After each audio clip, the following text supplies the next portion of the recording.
اہل سنت پر معمولات اہل سنت کے حوالے سے جو فتوے اور جو الزامات لگائے جاتے ہیں وہ خاص کر کے مسئلہ بدعت کو زیر بحث لایا جاتا ہے۔ ہر معمول میں، ہر عمل میں بدعت کا فتویٰ لگایا جاتا ہے۔ تو یہ جو مضمون انشاءاللہ آج آپ کے سامنے میں بیان کروں گا، اس مضمون کو اگر صحیح طریقے سے سمجھ لیا جائے تو انشاءاللہ تعالی بیسیوں نہیں بلکہ سینکڑوں مسائل اس مضمون سے انشاءاللہ حل ہوں گے۔ بدعت کیا ہے؟ بدعت کا صحیح مفہوم کیا ہے؟ بدعت کی تعریف، بدعت کا لغوی معنی اور بدعت کا شرعی معنی اور بدعت کی تقسیم انشاءاللہ دلائل کی روشنی میں آپ کے سامنے میں عرض کروں گا۔ سب سے پہلے مقدمے کے طور پر ایک بات عرض کروں گا کہ جس درجے کا مسئلہ ہو اسی درجے کی دلیل کا مطالبہ کیا جاتا ہے۔ مسئلہ اگر فرضیت کا ہو تو دلیل بھی فرضیت کے درجے کی دی جائے گی، اور مسئلہ اگر کسی چیز کو قطعی حرام ٹھہرانے کا ہو تو دلیل بھی اسی درجے کی دی جائے گی، اور مطالبہ بھی اسی درجے کی دلیل کا کیا جائے گا۔ مثال کے طور پہ کوئی بندہ دعوے دار ہے کہ یہ کام کرنا فرض ہے، تو اب اس مدعی سے دلیل کا مطالبہ کیا جائے گا کہ بھائی ایسی کوئی دلیل پیش کرو جو قطعی ثبوت ہو، قطعی دلالت ہو، قرآن پاک کی کوئی نص ہو یا احادیث مشہورہ یا احادیث متواترہ ہو، جس سے ہم اس مسئلے کو ثابت کر سکیں۔ اور اگر وہ دعوے دار ہے کسی چیز کے مستحب ہونے کا تو ظاہر ہے کہ مستحب کے لیے قرآن کی نص قطعی کی ضرورت نہیں ہے اور نہ ہی احادیث متواترہ کی ضرورت ہے، بلکہ مستحب کے لیے تو ہمارے موقف کے مطابق اگر کوئی ضعیف حدیث بھی مل جائے اور وہ استحباب کو ثابت کرتی ہو تو اس سے استحباب ثابت ہو جاتا ہے۔ نبی کریم علیہ الصلوۃ والسلام کے صحابہ میں سے کسی صحابی کا عمل مل جائے، بلکہ یہاں تک کہ اہل ایمان علماء صاحب حل و عقد لوگ کسی چیز کو پسند کر لیں۔ مستدرک الصحیحین میں سند صحیح کے ساتھ حضرت عبداللہ ابن مسعود رضی اللہ تعالیٰ کا قول ہے، ما رآہ المؤمنون حسنا فہو عند اللہ حسن، جس کو مومن اچھا جانتے ہیں، اچھا سمجھتے ہیں، وہ اللہ کے ہاں بھی اچھا ہے، اللہ بھی اس کو پسند کرتا ہے۔ مستدرک حاکم کی جلد 3 صفحہ 284 اور حدیث کا نمبر 4465۔ تو جس کو اہل ایمان پسند کریں وہ کام بھی مستحب کے درجے میں آ جاتا ہے۔ اب مستحب جو ہے اس کو ثابت کرنے کے لیے کوئی بندہ یہ مطالبہ کرے کہ دلیل وہ دو جس سے فرضیت ثابت ہوتی ہے، تو اسے پرلے درجے کا بے عقل کہا جا سکتا ہے، وہ ذی شعور انسان کہلانے کا حقدار نہیں ہے۔ جب ہمارا کسی چیز کی فرضیت کا دعویٰ نہیں ہے تو فرضیت کے درجے کی دلیل بھی ہم دینے کے پابند نہیں ہیں۔ مستحب کا ہے تو مستحب کے لیے مستحب کے درجے کی دلیل، اور مستحب جو ہے یہ ترغیبات میں سے سب سے نچلا درجہ ہے، سب سے نچلا درجہ، تو اس کے لیے ہلکی سی دلیل بھی اگر ہو یا کم از کم اس کو اہل ایمان نے اور علماء نے پسند ہی کیا ہو تو اس کے اچھا ہونے کے لیے اتنا ہی کیا ہے، کافی ہے۔ اور دوسرا مسئلہ یہ کہ الاصل فی الاشیاء اباحہ، اصل اشیاء میں اباحت ہے۔ یہ ہمارا اصول ہے، کتاب و سنت سے ضابطہ یہ بحمد تعالی ہمارے علماء نے بیان کیا ہے کہ اشیاء میں اصل اباحت ہے، ہر چیز اپنی اصل کے اعتبار سے مباح ہے، جائز ہے اس کا کرنا، الا یہ کہ اس کسی بھی چیز کے ممنوع ہونے پر دلیل قائم ہو جائے، چاہے دلیل اشارتاً ہو یا صراحتاً ہو، تصریحاً ہو یا تلویحاً ہو، اس کی ممانعت پر دلیل آ جائے تو وہ کام ممنوع ٹھہرے گا، اور اگر اس کے منع ہونے پر کوئی دلیل نہیں ہے تو اس کو ممنوع قرار نہیں دیا جا سکتا۔ الاصل فی الاشیاء الاباحہ، اصل میں چیزوں میں اشیاء میں اباحت ہے۔ جس طرح اس کی مثال سمجھیں، جیسے حدیث ہے کل مولود یولد علی الفطرۃ، ہر بچہ دین فطرت پر پیدا ہوتا ہے۔ مسند احمد بن حنبل میں اور سنن ابی داؤد میں حدیث موجود ہے سند صحیح کے ساتھ کہ نبی کریم علیہ السلام نے فرمایا کل مولود یولد علی الفطرہ، ہر بچہ دین فطرت پر پیدا ہوتا ہے، فابواہ یحودانہ و ینصرانہ، اس کے ماں باپ اس کو یہودی بنا دیں اور اس کے ماں باپ اس کو عیسائی بنا دیں، اصل میں وہ دین فطرت پر پیدا ہوا. تو اب اس کے ماں باپ نے اس کو یہودی بنا دیا, اس کے ماں باپ نے اس کو بعد میں کیا بنا دیا؟ عیسائی بنا دیا. الاصل فی الاشیاء الاباحہ, اصل میں تمام اشیاء میں اباحت ہے. ہاں یہ ہے کہ اگر اس پر کوئی منع ہونے پر دلیل شرعی قائم ہو جائے تو اس کو ممنوع قرار دیں گے.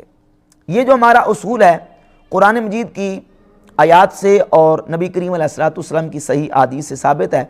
سورۃ المائدہ کی آیت نمبر 101 میں اللہ رب العزت نے ارشاد فرمایا, اعوذ باللہ من الشیطان الرجیم, بسم اللہ الرحمن الرحیم, یا ایھا الذین آمنوا لا تسألوا عن اشیاء ان تبد لکم تسؤکم. اے ایمان والو, تم چیزوں کے بارے میں سوال مت کیا کرو اگر وہ تمہارے لیے ظاہر کر دی جائیں تو تمہیں بری لگیں. وَإِن تَسْأَلُوا حِينَ يُنَزَّلُ الْقُرْآنُ, اور اگر تم سوال کرو جس وقت قرآن نازل کیا جا رہا ہے, تُبْدَ لَكُمْ, تو وہ چیزیں تمہارے لیے ظاہر کر دی جائیں گی. عَفَا اللَّهُ عَنْهَا, اللہ نے ان سے درگزر فرمایا ہے. وَاللَّهُ غَفُورٌ حَلِيمٌ, اور اللہ بخشنے والا حلم والا ہے. اس آیت سے یہ بات واضح ہوئی کہ چیزیں پہلے اپنی اصل کے اعتبار سے مباح ہیں. عَفَا اللَّهُ عَنْهَا, اللہ نے ان سے درگزر کیا ہے. جب تک کسی چیز کے منع ہونے پر کوئی حکم نہ آ جائے تو وہ چیز منع نہیں ہے, تم ان کو کرتے چلے جاؤ, اور وہ تمہارے لیے اللہ نے ان کو چھوڑ دیا ہے, اللہ نے ان سے درگزر کیا ہے, وہ تمہارے لیے معاف ہے. ہوتا یہ تھا کہ نبی کریم صلی اللہ علیہ وسلم کی بارگاہ اقدس میں لوگ سوال کرتے تھے کہ یا رسول اللہ کیا یہ چیز حلال ہے یا حرام ہے, یہ چیز حلال ہے یا حرام ہے. تو اب ان کے سوال کرنے سے پہلے وہ حرام نہیں ہوتی تھی. جب سوال کرتے تو اللہ رب العزت اس چیز کے بارے میں حرمت کا حکم نازل فرما دیتا کہ یہ تم پر منع کر دی گئی, تم پر حرام کر دی گئی. منع کب ہوئی, حرام کب ہوئی؟ جب اللہ کا حکم آیا. تو اللہ کے حکم آنے سے پہلے وہ حرام نہ تھی. تو اس سے ثابت ہو گیا کہ اصل میں وہ چیز کیا تھی؟ مباح تھی. اور اشیاء میں اصل کیا ہے؟ اباحت ہے, وہ اپنے درجے میں مباح کے درجے میں ہے.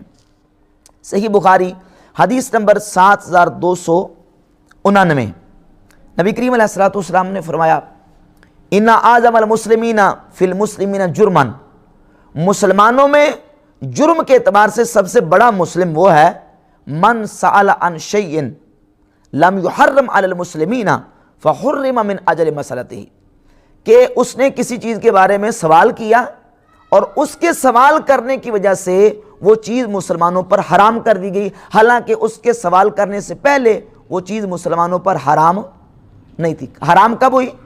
اس کے سوال کرنے کے بعد. جب سوال کیا اللہ نے اس کے حرام ہونے کا حکم نازل فرما دیا. تو معلوم ہوا کہ پہلے وہ چیز مباح تھی, اس کا کرنا جائز تھا. حرام جب ہوئی جب اللہ رب العزت نے اس کے حرام ہونے کا حکم نازل فرمایا. اسی طرح جامع ترمذی میں اور سنن ابن ماجہ کی حدیث نمبر 3367 ہے. سرکار دو عالم علیہ الصلوۃ والسلام نے ارشاد فرمایا, الحلال ما احل اللہ فی کتابہ, حلال وہ ہے جس کو اللہ نے اپنی کتاب میں حلال کر دیا.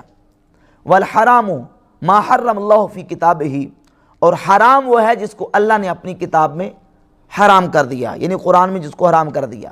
وما سکت عنہ فہو مما عفا عنہ, جس سے اللہ نے سکوت کیا ہے, یعنی اس کے حرام ہونے کا حکم نازل نہیں فرمایا, وہ معاف ہے, اسے اللہ نے درگزر کیا ہے, وہ تمہارے لیے کرنا کیا ہے؟ جائز ہے.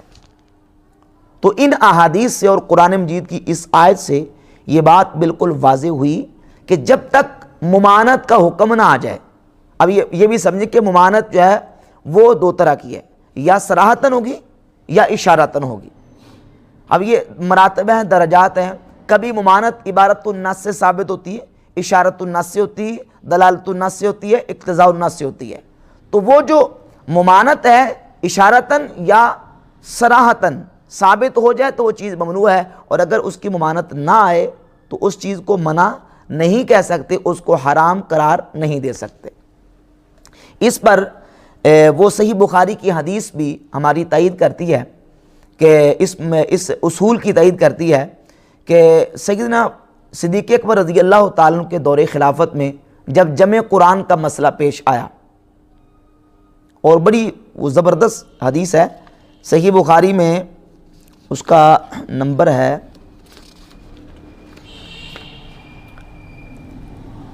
4986, سیدنا عمر فاروق رضی اللہ تعالیٰ عنہ حضرت ابو بکر صدیق کے پاس آئے اور کہا کہ آپ کو پتہ ہے کہ قرآن کے حافظ، قرآن کے قاری شہید ہوتے جا رہے ہیں، تو آپ حفاظ کو اور قاریوں کو جمع کرو اور قرآن مجید کو ایک جگہ پہ جمع کر لیں۔ تو حضرت صدیق اکبر رضی اللہ تعالیٰ عنہ نے جب حضرت عمر کا مشورہ سنا تو ایک جملہ ارشاد فرمایا کیف تفعل شیئا لم یفعلہ رسول اللہ صلی اللہ علیہ وسلم، اے عمر تم وہ کام کیسے کرو گے جو کام رسول اللہ صلی اللہ علیہ وآلہ وسلم نے نہیں کیا۔ تو حضرت عمر نے حضرت ابو بکر صدیق کو جواب دیا، ھذا واللہ خیر، اے ابو بکر یہ کام رسول اللہ نے نہیں کیا لیکن اللہ کی قسم یہ کام اچھا ہے۔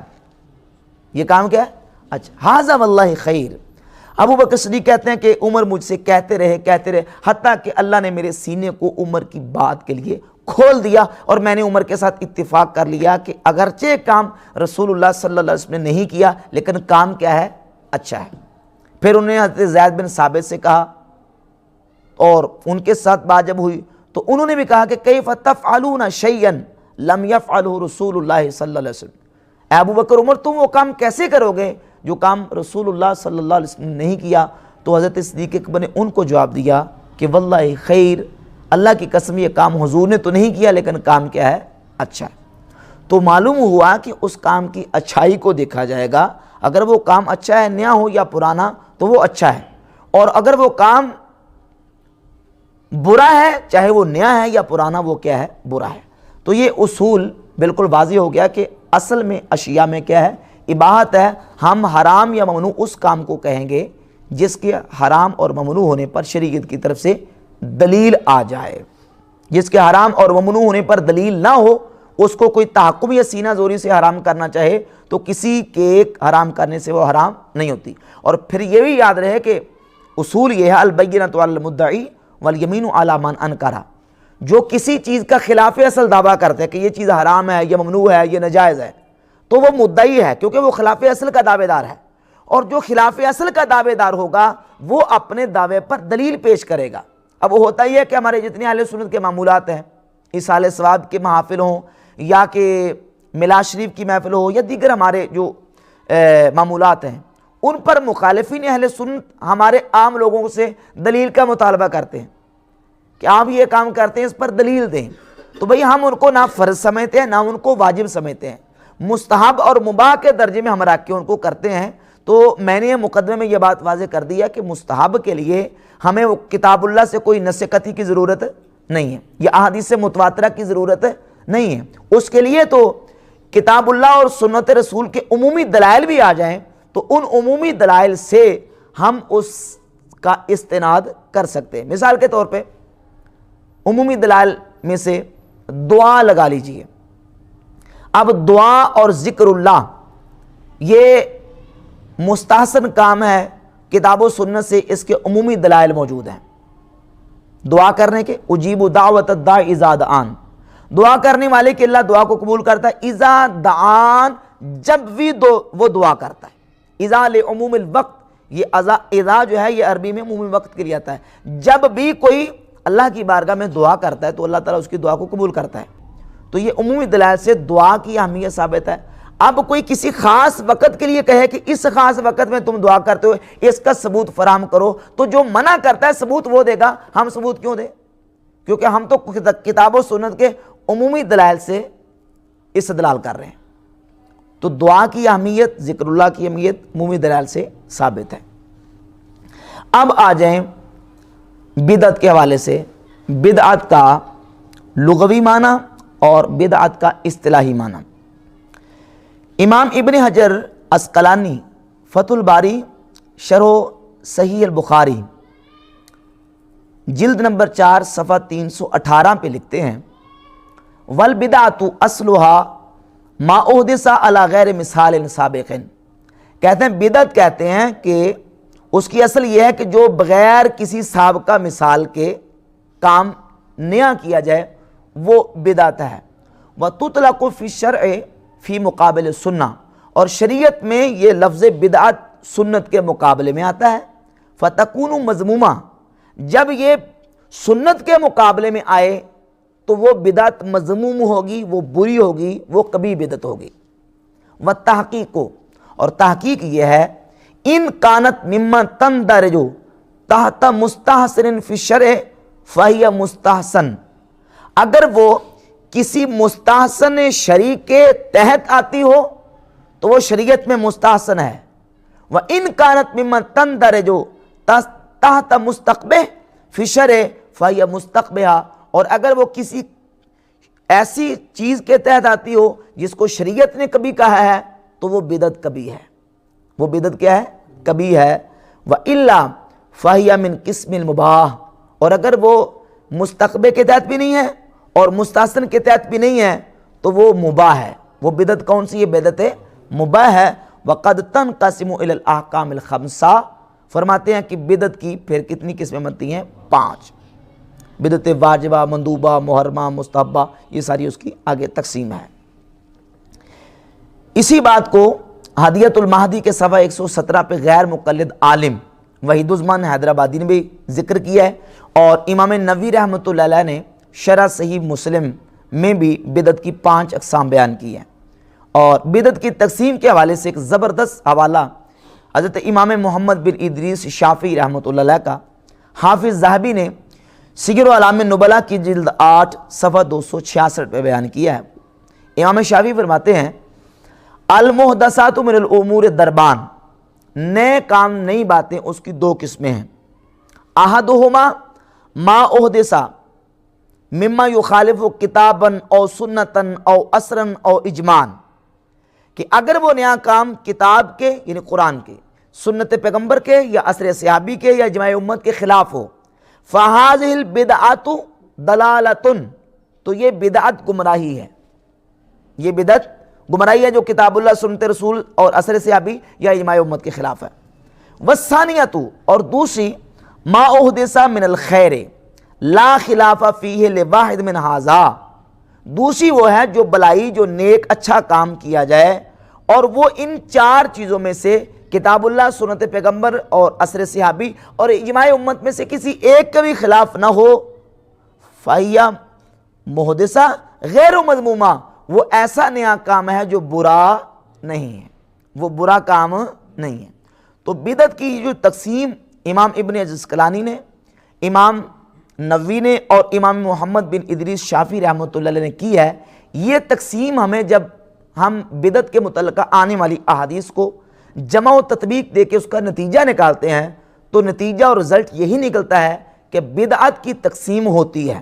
جو بدعت کی تقسیم کو نہیں مانتے، جس طرح غیر مقلدین ہیں یا دیوبندی فرقے کے لوگ ہیں، غیر مقلدین ہیں، وہ کہتے ہیں نہیں کوئی قسم نہیں ہے جی بدعت کی، بدعت کے بعد ہر بدعت بری ہے۔ تقسیم وہ بھی کرتے ہیں، تقسیم وہ بھی کرتے ہیں۔ جب ہم بدعت کے حوالے سے احادیث کو لے کے آتے ہیں تو اب وہ کہتے ہیں بدعت کی 2 قسمیں ہیں جی، بدعت لغوی، بدعت شرعی۔ تو بھئی آپ کس اصول سے بدعت کی تقسیم کرتے ہیں؟ اگر تمہیں بدعت کی تقسیم کرنے کا حق حاصل ہے تو پھر احادیث کی روشنی میں ہم بھی بدعت کی تقسیم کریں گے کہ بدعت حسنہ اور بدعت سیئہ، یہ 2 قسمیں موجود ہیں احادیث کی روشنی میں۔ اور بدعت کا جو صحیح مفہوم ہے وہ اخذ کرنے کے لیے بدعات کے متعلقہ جتنی احادیث آتی ہیں، جب ہم ان احادیث کو دیکھتے ہیں تو مسئلہ بالکل واضح اور کلیئر ہو جاتا ہے۔ ہوتا یہ ہے کہ جتنی اس طرح کے فرقے گمراہ قسم کے لوگ ہوتے ہیں وہ یک طرفہ چلتے ہیں، دلائل کو جب لیتے ہیں ایک ہی مسئلے پر تو جو ان کی من پسند دلیل ہوتی ہے اس کو لے کے وہ چلے جاتے ہیں، اور جو ان کے مخالفت میں دلیل آتی ہے اس کو وہ چھوڑ جاتے ہیں۔ ہمیشہ سے یہ جو گمراہ فرقے ان کا یہ طریقہ رہا ہے۔ اب میں آپ کے سامنے بدعت کے حوالے سے 5-6 احادیث رکھوں گا، ان احادیث کو انشاءاللہ تطبیق دے کے یہ مسئلہ بالکل کلیئر ہوگا کہ حقیقت میں بدعت کا صحیح مفہوم کیا ہے۔ حدیث نمبر 1 صحیح بخاری اور مسلم میں متفق علیہ یہ حدیث ہے۔ نبی کریم صلی اللہ علیہ وآلہ وسلم نے ارشاد فرمایا، الفاظ میں تغیر ہے بخاری مسلم میں لیکن مضمون دونوں کا تقریباً ایک ہے، من احدث فی امرنا ھذا ما لیس منہ فہو رد۔ اب یہ آپ نے توجہ سے ان احادیث کو سننا اور اس کی انشاءاللہ تطبیق میں آپ کے سامنے بیان کروں گا۔ جس نے ہمارے اس امر میں کوئی کام نکالا ما لیسا منہ جو اس سے نہیں ہے فہو رد وہ کیا ہے مردود ہے. حدیث نمبر 1. حدیث نمبر 2 سنن ابی داؤد حدیث کا نمبر ہے 4607. جامع ترمذی حدیث کا نمبر ہے 2676. نبی کریم صلی اللہ علیہ وآلہ وسلم نے اپنے صحابہ کرام علیہ مردوان کو مخاطب کر کے ارشاد فرمایا اوصیکم بتقوی اللہ والسمع والطاعۃ، میں تمہیں اللہ کے ڈر کی وصیت کرتا ہوں، اللہ کے ڈر کا حکم دیتا ہوں، والسمع والطاعۃ اور اطاعت کا حکم دیتا ہوں. فَإِنَّهُ مَن يَعِشْ مِنْكُمْ بَعْدِي، تم میں سے جو میرے بعد زندہ رہے گا فَسَيَرَىٰ اخْتِلَافًا كَثِيرًا، وہ میرے بعد بہت زیادہ اختلاف دیکھے گا. فَعَلَيْكُمْ بِسُنَّتِي وَسُنَّتِ الْخُلَفَاءِ الرَّاشِدِينَ، تم پر میری اور میرے خلفائے راشدین کی سنت لازم ہے. یہ حضور نے کن کو حکم دیا؟ نبی کریم علیہ السلام نے اپنے صحابہ کو حکم دیا کہ تم میں سے جو میرے بعد زندہ رہے گا وہ کثیر اختلاف دیکھے گا. جب اختلاف پیدا ہوں میرے بعد تمہارے سامنے تو تم نے کیا کرنا ہے؟ تم پر میری اور میرے خلفائے راشدین کی سنت لازم ہے. فَإِنَّ كُلَّ مُحْدَثَةٍ بِدْعَةٍ، یہ جو لفظ عام طور پہ اتنا حصہ پڑھا جاتا ہے، اِنَّ كُلَّ مُحْدَثَةٍ بِدْعَةٍ، کہ ہر نئی چیز بدعت ہے، وَكُلَّ بِدْعَةٍ ضَلَالَةٍ، اور ہر بدعت گمراہی ہے. یہ اتنا حصہ بس پڑھا جاتا ہے. اس کا سیاق کلام کیا ہے، پس منظر کیا ہے، اس کے مخاطب اولین مخاطب کون ہے، اور یہ کس دور کے بارے میں نبی کریم علیہ السلام نے صحابہ کو آگاہ فرمایا. یہ حدیث کا جو شان ورود ہے، سیاق کلام اس بات کو متعین کرتا ہے کہ حضور علیہ السلام نے صحابہ کے دور میں اٹھنے والی بدعات اور صحابہ کے دور میں پیدا ہونے والی جو بدعات تھیں ان کی طرف صحابہ کرام علیہ مردوان کو متنبہ کیا کہ ان سے متنبہ ہو جاؤ، میرے بعد تم میں سے جو زندہ رہے گا وہ کثیر اختلاف دیکھے گا. اور پھر صحابہ کے دور میں اختلاف ہوا، اور وہ اختلاف جو ہوا وہ کون سا اختلاف تھا؟ ظاہر ہے کہ صدیق اکبر رضی اللہ عنہ کے دور میں بہت سارے لوگ مرتدین میں شامل ہو گئے، مرتد ہو گئے، زکوٰۃ کا انکار کر دیا، اور کوئی لوگ ایسے تھے جو نبوت کے مدعی مسلمہ کذاب کے ساتھ مل گئے. دیگر اس طرح کے لوگ جو ہے وہ اختلاف کا شکار ہوئے.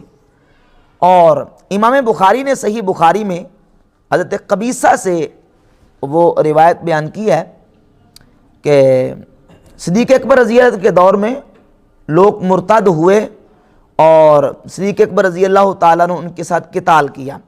ابن تیمیہ غیر مقلدین کے مقتدا ہیں، پیشوا ہیں. فتاوی ابن تیمیہ کی جلد 28 صفحہ نمبر 476 پہ لکھتے ہیں جن بدعات کی طرف حضور نے اشارہ کیا، پیشگوئی کی، وہ کون سی بدعات تھی؟ ابن تیمیہ لکھتے ہیں والنبی صلی اللہ علیہ وسلم ذکر الخوارج الحروریہ، نبی علیہ السلام نے حروری خارجیوں کا ذکر کیا. لأنہم اول صنف من اہل البدع، کیونکہ خارجی وہ پہلی قسم ہے بدعتیوں کی جو نبی کریم علیہ السلام کی پیشگوئی کے مطابق سب سے پہلے امت میں نکلی.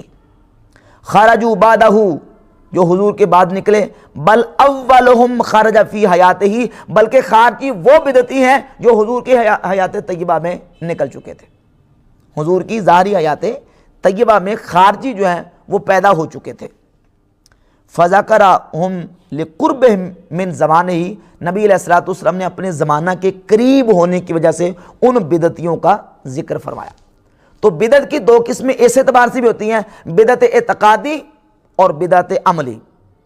اور جتنی احادیث بدعت کے بارے میں ہیں ان کا اولین مصداق وہ لوگ ہیں جو بدعت اعتقادی کے مرتکب ہوئے، یعنی گمراہ ہوئے، جنہوں نے بدعتی عقیدے نکالے اللہ رب العزت کے بارے میں، انبیاء کے بارے میں، اور دیگر جو مسلمانوں کے متفقہ عقائد تھے ان کے برعکس انہوں نے جو عقیدے بدعتی نکالے ہیں. بدعت کی جتنی مذمت کی احادیث ہیں وہ سب سے پہلے ان کا پہلا مصداق وہ بدعتی اور گمراہ عقیدے ہیں. اور ان میں سے گمراہ عقیدوں میں سے پہلا عقیدہ کون سا ہے؟ خوارج کا. خوارج کا فرقہ یہ بدعتیوں میں سے پہلے بدعتی ہیں جو اسلام میں پہلی بدعت نکلی ہے. ابن تیمیہ فتاوی کی جلد 3 صفحہ 279 پہ لکھتے ہیں اول بدعت حدثت فی الاسلام، اسلام میں سب سے پہلی بدعت جو پیدا ہوئی ہے، نکلی ہے، بدعت الخوارج و شیعہ، وہ خارجیوں کی اور شیعوں کی بدعت ہے۔ تو معلوم ہوا کہ بدعت جو ہے وہ اس کا پہلا جو وعید کا مصداق ہے وہ بدعت اعتقادی ہے۔ اب وہ بدعت والی حدیثیں پڑھ کے تیجا، ساتہ، چالیسواں اور جنازے کے بعد دعا اور ذکر اذکار کی محفلیں ان پہ فٹ کرتے ہیں، حالانکہ جو بد اعتقادیاں ان لوگوں نے نکالی ہیں ان کو وہ بھولے بیٹھے ہیں کہ نبی مر کے مٹی میں مل گئے۔ یہ عقیدہ جو تقیۃ الایمان میں اسماعیل دہلوی نے لکھا ہے، یہ عقیدہ مجھے بتائیں کہ یہ عقیدہ بدعتی عقیدہ نہیں ہے؟ کیا یہ صحابہ کا عقیدہ ہے، تابعین کا عقیدہ، یا امت کے اسلاف امت میں سے کسی کا یہ عقیدہ ہے کہ انبیاء نعوذ باللہ مر کے مٹی میں مل گئے؟ یا نبی بڑے بھائی ہم چھوٹے بھائی، نبی کی تعظیم بڑے بھائی کسی کیجئے، یہ عقیدہ کیا صحابہ، تابعین، اتباع تابعین، ائمہ مجتہدین کا عقیدہ ہے؟ نہیں ہے۔ تو یہ بدعتی عقیدہ ہے، اور بدعت کی احادیث اصلاً جو ہے وہ اس کا پہلا مصداق مذمت کا یہ بدعتی عقیدے ہیں جو ان لوگوں نے نکالے ہوئے ہیں۔ تو اسلام میں جو پہلی بدعت نکلی ہے وہ عمل کی بدعت نہیں ہے، وہ کون سی بدعت ہے؟ عقیدے کی بدعت ہے۔ اچھا جی، 2 حدیثیں ہوگی، اس کے ساتھ اب تیسری حدیث صحیح مسلم جلد نمبر 1 صفحہ 327 جو قدیمی کتب خانہ سے ہے، اور حدیث کا نمبر ہے 2351۔ یہ حدیث ذرا یہ بھی تفصیل کے ساتھ انشاءاللہ بیان کروں گا۔ نبی کریم علیہ الصلوۃ والسلام نے ارشاد میں، حدیث طویل ہے، جو ہمارا مستدل ٹکڑا ہے وہ میں آپ کے سامنے پیش کروں گا۔ من سن فی الاسلام سنتن حسنتن، جس نے اسلام میں کوئی اچھا طریقہ ایجاد کیا، فلہ اجرہا، تو اس ایجاد کرنے والے کو اس ایجاد کرنے کا اجر ملے گا۔ وَأَجْرُ مَنْ عَمِلَ بِهَا مِنْ غَيْرِ أَنْ يَنْقُصَ مِنْ أُجُورِهِمْ شَيْءٍ، اور جتنے لوگ قیامت تک اس پر عمل کریں گے ان تمام کے عمل کے مطابق اس ایجاد کرنے والے کو اس کا ثواب ملے گا۔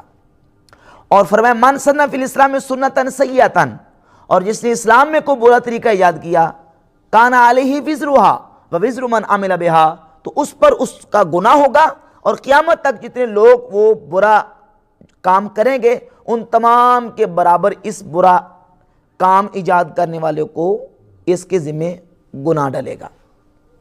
اب یہ جو حدیث ہے، یہ حدیث بھی بالکل اس بات کو واضح کرتی ہے کہ اچھا کام اگر کوئی کرتا ہے، اس کام میں اچھائی ہو تو وہ کام اچھا ہے، اس کی حدیث میں تعریف کی گئی ہے۔ اس کو محض نیا ہونے کی بنیاد پر جو ہے وہ برا کہہ کے رد کر دینا، حدیث اس کی اجازت نہیں دیتی۔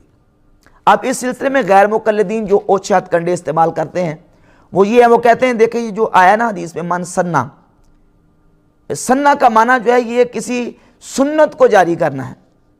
وہ سنت مٹ چکی تھی، سنت مردہ ہو چکی تھی، اس سنت کو دوبارہ زندہ کرنا، جو زندہ کرے گا اس سنت کو تو اس کو اس کا ثواب ملے گا۔ حالانکہ اس کا یہ مطلب بالکل نہیں ہے۔ اگر آپ یہ کہتے ہیں کہ من سنہ فی الاسلام میں سنتن حسنتن سے مراد اصطلاحی سنت ہے، یعنی نبی کریم علیہ السلام کی سنت، تو اگلا حصہ حدیث کا بتاتا ہے کہ اس سے مراد اصطلاحی سنت نہیں ہے۔ اب پہلا حصہ کیا ہے کہ من سنہ فی الاسلام میں سنتن حسنتن، اور دوسرا حصہ ہے من سنہ فی الاسلام میں سنتن سیئتن۔ تو اس کا نتیجہ یہ نکلے گا کہ نعوذ باللہ کیا نبی کریم علیہ السلام کی کوئی سنت بری بھی ہے؟ کیا کوئی مسلمان ایسا تصور کر سکتا ہے؟ ہرگز نہیں۔ حضور کی سنت تو اچھی ہے، لہذا معلوم ہوا ہے دونوں جملوں کو تقابل کر کے کہ یہاں سنت سے مراد اصطلاحی سنت نہیں ہے، بلکہ سنت سے مراد کیا ہے؟ طریقہ ہے۔ جس نے کوئی اچھا طریقہ ایجاد کیا اس کو اس کا ثواب ملے گا، اور جس نے کوئی برا طریقہ ایجاد کیا تو اس کو اس کا کیا ملے گا؟ گناہ ملے گا۔ اب لفظ سنہ اس کا معنی کیا ہے؟ اور سنہ جو ہے وہ اوجدہ احدث کے معنی میں استعمال ہوتا ہے۔ ہمارا یہ موقف ہے، اور یہ ہمارا موقف، یہ معنی، یہ مفہوم احادیث سے ماخوذ ہے۔ صحیح بخاری حدیث نمبر 3335 ہے۔ حدیث میں نبی کریم علیہ الصلوۃ والسلام نے ارشاد فرمایا کہ لا تقتل نفس ظلما الا کان علی ابن آدم کفل من دمہا، جو بھی جان دنیا میں قتل کی جاتی ہے تو اس کے قتل کا گناہ آدم علیہ السلام کے بیٹے کے ذمہ ڈالا جاتا ہے، لأنہ اول من سن القتل، کیونکہ قبیل وہ شخص تھا جس نے سب سے پہلے قتل کا طریقہ ایجاد کیا. قتل کا طریقہ، اب لفظ ہے سن القتل. اگر کوئی بندہ کہے سنہ کا معنی ہے کسی مردہ سنت کو زندہ کرنا، تو قبیل نے کون سی مردہ سنت کو زندہ کیا ہے؟ یہاں معنی کیا ہے؟ ایجاد کرنا. قتل کا طریقہ سب سے پہلے اس نے ایجاد کیا تھا، اس لیے جو بھی دنیا میں قتل کرے گا اس قاتل کا گناہ جو ہے آدم علیہ السلام کے اس بیٹے کے نامہ اعمال میں ڈالا جائے گا. ایک اور دلیل صحیح بخاری سے، حدیث نمبر ہے 3045. سیدنا خبیب صحابی رضی اللہ تعالیٰ عنہ جب مشرکین ان کو سولی دینے لگے نا، تو انہوں نے مشرکین سے کہا کہ ٹھہرو، مجھے پھانسی سے پہلے، سولی سے پہلے 2 رکعت نفل پڑھ لینے دو. اب یہ پھانسی سے پہلے 2 رکعت نفل پڑھنے کا نہ تو حکم تھا اور نہ ہی ظاہر ہے کہ سنت تو اس کو کہہ نہیں سکتے.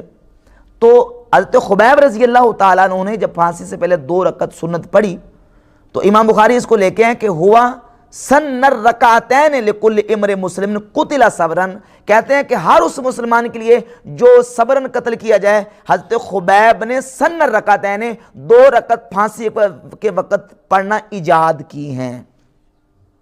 یہاں سنہ کا معنی کیا ہے؟ ایجاد کرنا. مردہ سنت کو زندہ کرنا یہاں معنی نہیں ہے، بلکہ سنہ کا معنی کیا ہے؟ ایجاد کرنا. احدثا، احداث، پیدا کرنا، ایجاد کرنا. تیسری دلیل ہے سنہ کے ایجاد اور احداث کے معنی میں ہونے پر.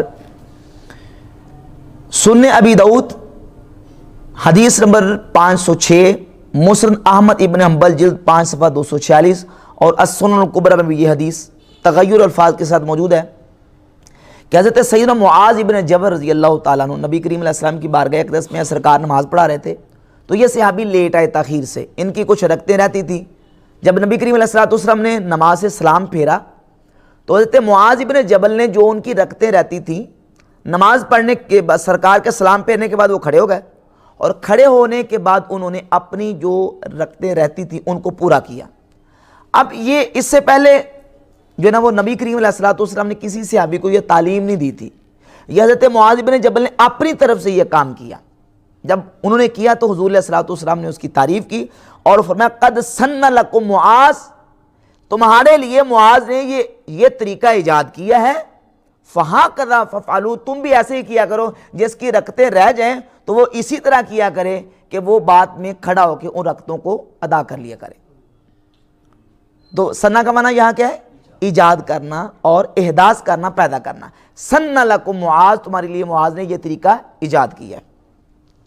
اچھا، پھر مزے کی بات یہ ہے سنن ابن ماجہ. سنن ابن ماجہ میں امام ابن ماجہ نے باقاعدہ ان حدیث کو ذکر کرتے وقت 2 باب قائم کیے ہیں. پہلا باب ہے باب من سنہ سنتن حسنتن او سیئتن، یہ الگ سے باب قائم کیا، اور الگ باب قائم کر کے اس کے تحت ان حدیث کو لے کے ہیں من سنہ فی الاسلام سنتن حسنتن، من سنہ فی الاسلام سنتن سیئتن، ان حدیث کو. اور آگے چیپٹر نمبر اس میں انہوں نے عنوان قائم کیا ہے باب من احیا سنتن قد امیتت. وہ حدیث جس میں مردہ سنت کو زندہ کرنے کا بیان ہے وہ الگ باب قائم کر کے جمع کیے ہیں، اور جس میں اچھا طریقہ ایجاد کرنے کا ذکر ہے ان کو الگ باب کے تحت ذکر کیا. اور یہ بات واضح کر دی کہ مردہ سنت کو زندہ کرنا اور چیز ہے اور اچھا اور نیک طریقہ ایجاد کرنا اور چیز. باب نمبر 14 اور باب نمبر 15. 14 میں کیا انہوں نے بیان کیا ہے؟ اچھا طریقہ ایجاد کرنا. اور 15 میں کیا بیان کیا ہے؟ کوئی جو سنت مٹ چکی ہے اس سنت کو زندہ کرنا. لہذا ان دلائل سے یہ بات بالکل روزی روشنی کی طرح واضح اور عیاں ہو جاتی ہے کہ من سنہ فی الاسلام سنتن حسنتن کا معنی یہ ہے کہ جس نے اسلام میں کوئی اچھا طریقہ ایجاد کیا اس کو اس کا ثواب ہوگا، اجر ملے گا، اور قیامت تک جتنے لوگ اس اچھے طریقے پر عمل کرتے رہیں گے ان تمام کا ثواب بھی اس اچھا طریقہ ایجاد کرنے والے کو اللہ رب العزت عطا کرے گا. یہ سنن دارمی ہے. سیدنا عبداللہ ابن مسعود رضی اللہ تعالیٰ عنہ سے یہ روایت سنن دارمی میں موجود ہے.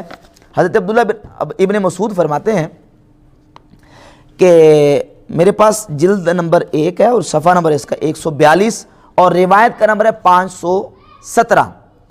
ابن مسعود فرماتے ہیں بس سنت الحسنۃ، اچھا طریقہ وہ ہے یسن ہر رجل، جس کو کوئی بندہ ایجاد کرتا ہے فیعمل بہا بعد موتہ، اور اس کے مرنے کے بعد اس اچھے طریقے پر لوگ عمل کرتے ہیں، عمل کیا جاتا ہے، وہ کیا ہے؟ اچھا طریقہ ہے۔ تو یہاں بھی یہ سنو کا لفظ سیدنا عبداللہ ابن مسعود رضی اللہ تعالیٰ عنہ نے کس معنی میں استعمال کیا ہے؟ ایجاد کرنے کے معنی میں، احداث کرنے کے معنی میں۔ اچھا جی، 3 احادیث ہو گئیں، 3 احادیث کی وضاحت۔ اب آ جائیں حدیث نمبر 4، بدعت کا مفہوم سمجھنے کے لیے چوتھی حدیث۔ سرکار دو عالم علیہ السلام نے ارشاد فرمایا ما احدث قوم بدعتا الا رفع مثلها من السنہ، جب کوئی قوم بدعت طریقہ ایجاد کرتی ہے تو بدعت طریقہ ایجاد کرنے کی وجہ سے سنت طریقہ اٹھا لیا جاتا ہے۔ سنت طریقہ مسند احمد بن حنبل جلد 5 صفحہ 76، حدیث کا نمبر 16522، مجمع الزوائد جلد 1 صفحہ 188، اور الترغیب والترہیب جلد 1 صفحہ 45 پہ یہ حدیث موجود ہے کہ جب کوئی قوم بدعت طریقہ ایجاد کرتی ہے تو اس کے بدلے میں سنت اٹھا لی جاتی ہے۔ تو بدعت کی پہچان ایک یہ ہے کہ جس کے کرنے سے سنت طریقہ اٹھ جائے، سنت ختم ہو جائے، سنت چلی جائے، وہ طریقہ بدعت ہے۔ اور جو طریقہ سنت کو اٹھائے نہیں، سنت کو تبدیل نہیں کرے، بلکہ سنت کی تقویت کا باعث بنے اور سنت کو مزید تقویت دے، وہ طریقہ حقیقت میں بدعت نہیں ہے اور وہ برا طریقہ نہیں۔ جس طرح مثال کے طور پہ سیدنا عمر فاروق رضی اللہ تعالیٰ کا پورا مہینہ جماعت کے ساتھ نماز تراویح پڑھوانا، یہ سنت کو مضبوط کرتا ہے یا سنت کو بدل دیتا ہے؟ مضبوط کرتا ہے، سنت کو مزید تقویت دیتا ہے۔ حالانکہ سرکار دو عالم علیہ السلام نے پورا مہینہ بعد جماعت نماز تراویح نہیں پڑھی، یہ سب جانتے ہیں، نہیں پڑھی، لیکن حضرت سیدنا فاروق اعظم رضی اللہ تعالیٰ عنہ نے پورا مہینہ پڑھوائیں، تو اب انہوں نے سنت کو قائم کیا، نہ کہ سنت کو تبدیل کیا۔ اچھا، اگر دیکھا جائے تو یہ ظاہر میں بدعت ہے، اور پھر حضرت فاروق اعظم نے اس کو بدعت کہا بھی ہے۔ صحیح بخاری میں حدیث نمبر 2010 ہے، جب آپ نے دیکھا کہ قاری لوگوں کو نماز جماعت کے ساتھ پڑھا رہے ہیں تو آپ نے فرمایا نعم البدعۃ ھذہ، نعم البدعۃ ھذہ، یہ کیا کتنی اچھی بدعت ہے۔ اب اس حدیث کو سامنے رکھے، کل محدثۃ بدعہ، ہر محدث بدعت ہے، اور کل بدعۃ ضلالہ، اور ہر بدعت گمراہی ہے، ہر بدعت گمراہی ہے۔ اور حضرت عمر کہتے ہیں نعم البدعۃ ھذہ، یہ کیا ہے؟ اچھی بدعت ہے۔ اب تخصیص کرنی پڑے گی۔ اس کی تخصیص کرتے ہوئے امام نووی رحمۃ اللہ علیہ نے شرح صحیح مسلم کی جلد نمبر 1 صفحہ 327 پر، اب دیکھیں نا، احادیث بعض مجمل ہوتی ہیں، بعض مفصل ہوتی ہیں، بعض احادیث جو ہیں وہ مطلق ہوتی ہیں، بعض مقید ہوتی ہیں۔ تو مطلق کو مقید کے ساتھ، عام کو خاص کے ساتھ، مجمل کو مبین کے ساتھ سمجھا جاتا ہے۔ اب 2 حدیثیں آ گئیں، ایک حدیث صحیح مسلم کی کہ جس نے اسلام میں کوئی اچھا طریقہ ایجاد کیا اس کو اس کا ثواب ملے گا، اور دوسری ابی داؤد کی حدیث ہے کہ ہر نیا کام بدعت، اور بدعت کیا ہے؟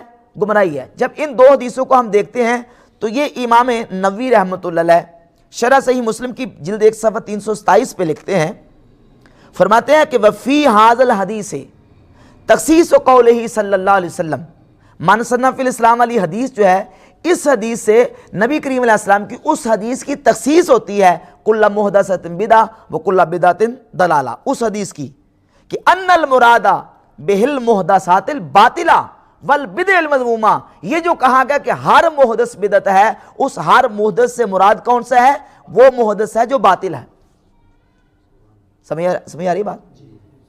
کہتے ہیں المراد بہ المحدثات الباطلہ والبدع المذمومہ، کہ وہ محدث ہے جو محدث باطل ہے اور مذموم بدعت ہے، وہ بدعت ہے اور وہ گمراہی ہے، اور وہ کیا جہنم میں لے کے جائے گی۔ ان البدعۃ 5 اقسام، امام نووی فرماتے ہیں اگر دیکھا جائے تو بدعت کی 5 قسمیں، واجبہ و مندوبہ و محرمہ و مکروہ و مباحہ، یہ 5 قسمیں محدث امام نووی رحمۃ اللہ نے کی ہیں، اور اسی طرح امام ابن حجر عسقلانی نے تقسیم کی ہے۔ یہی تقسیم امام محمد ابن ادریس شافعی رحمۃ اللہ علیہ نے کی ہے، اور یہی تقسیم امام غزالی رحمۃ اللہ دیگر محدثین اور اسلاف امت کی تقسیمات کرتے آئے اور اس کے قائل ہیں، اور تقسیمات انہوں نے کی ہیں دلائل کی روشنی میں، ان کے پاس سامنے احادیث تھی، ان احادیث کی روشنی میں۔ اس کے ساتھ اور احادیث بھی انشاءاللہ ملائیں گے تو مفہوم بالکل واضح ہو جائے گا کہ بدعت جو ہے وہ حسنہ اور سیئہ اس کی تقسیم ہے، ان دو قسموں کی طرف منقسم ہوتی ہے۔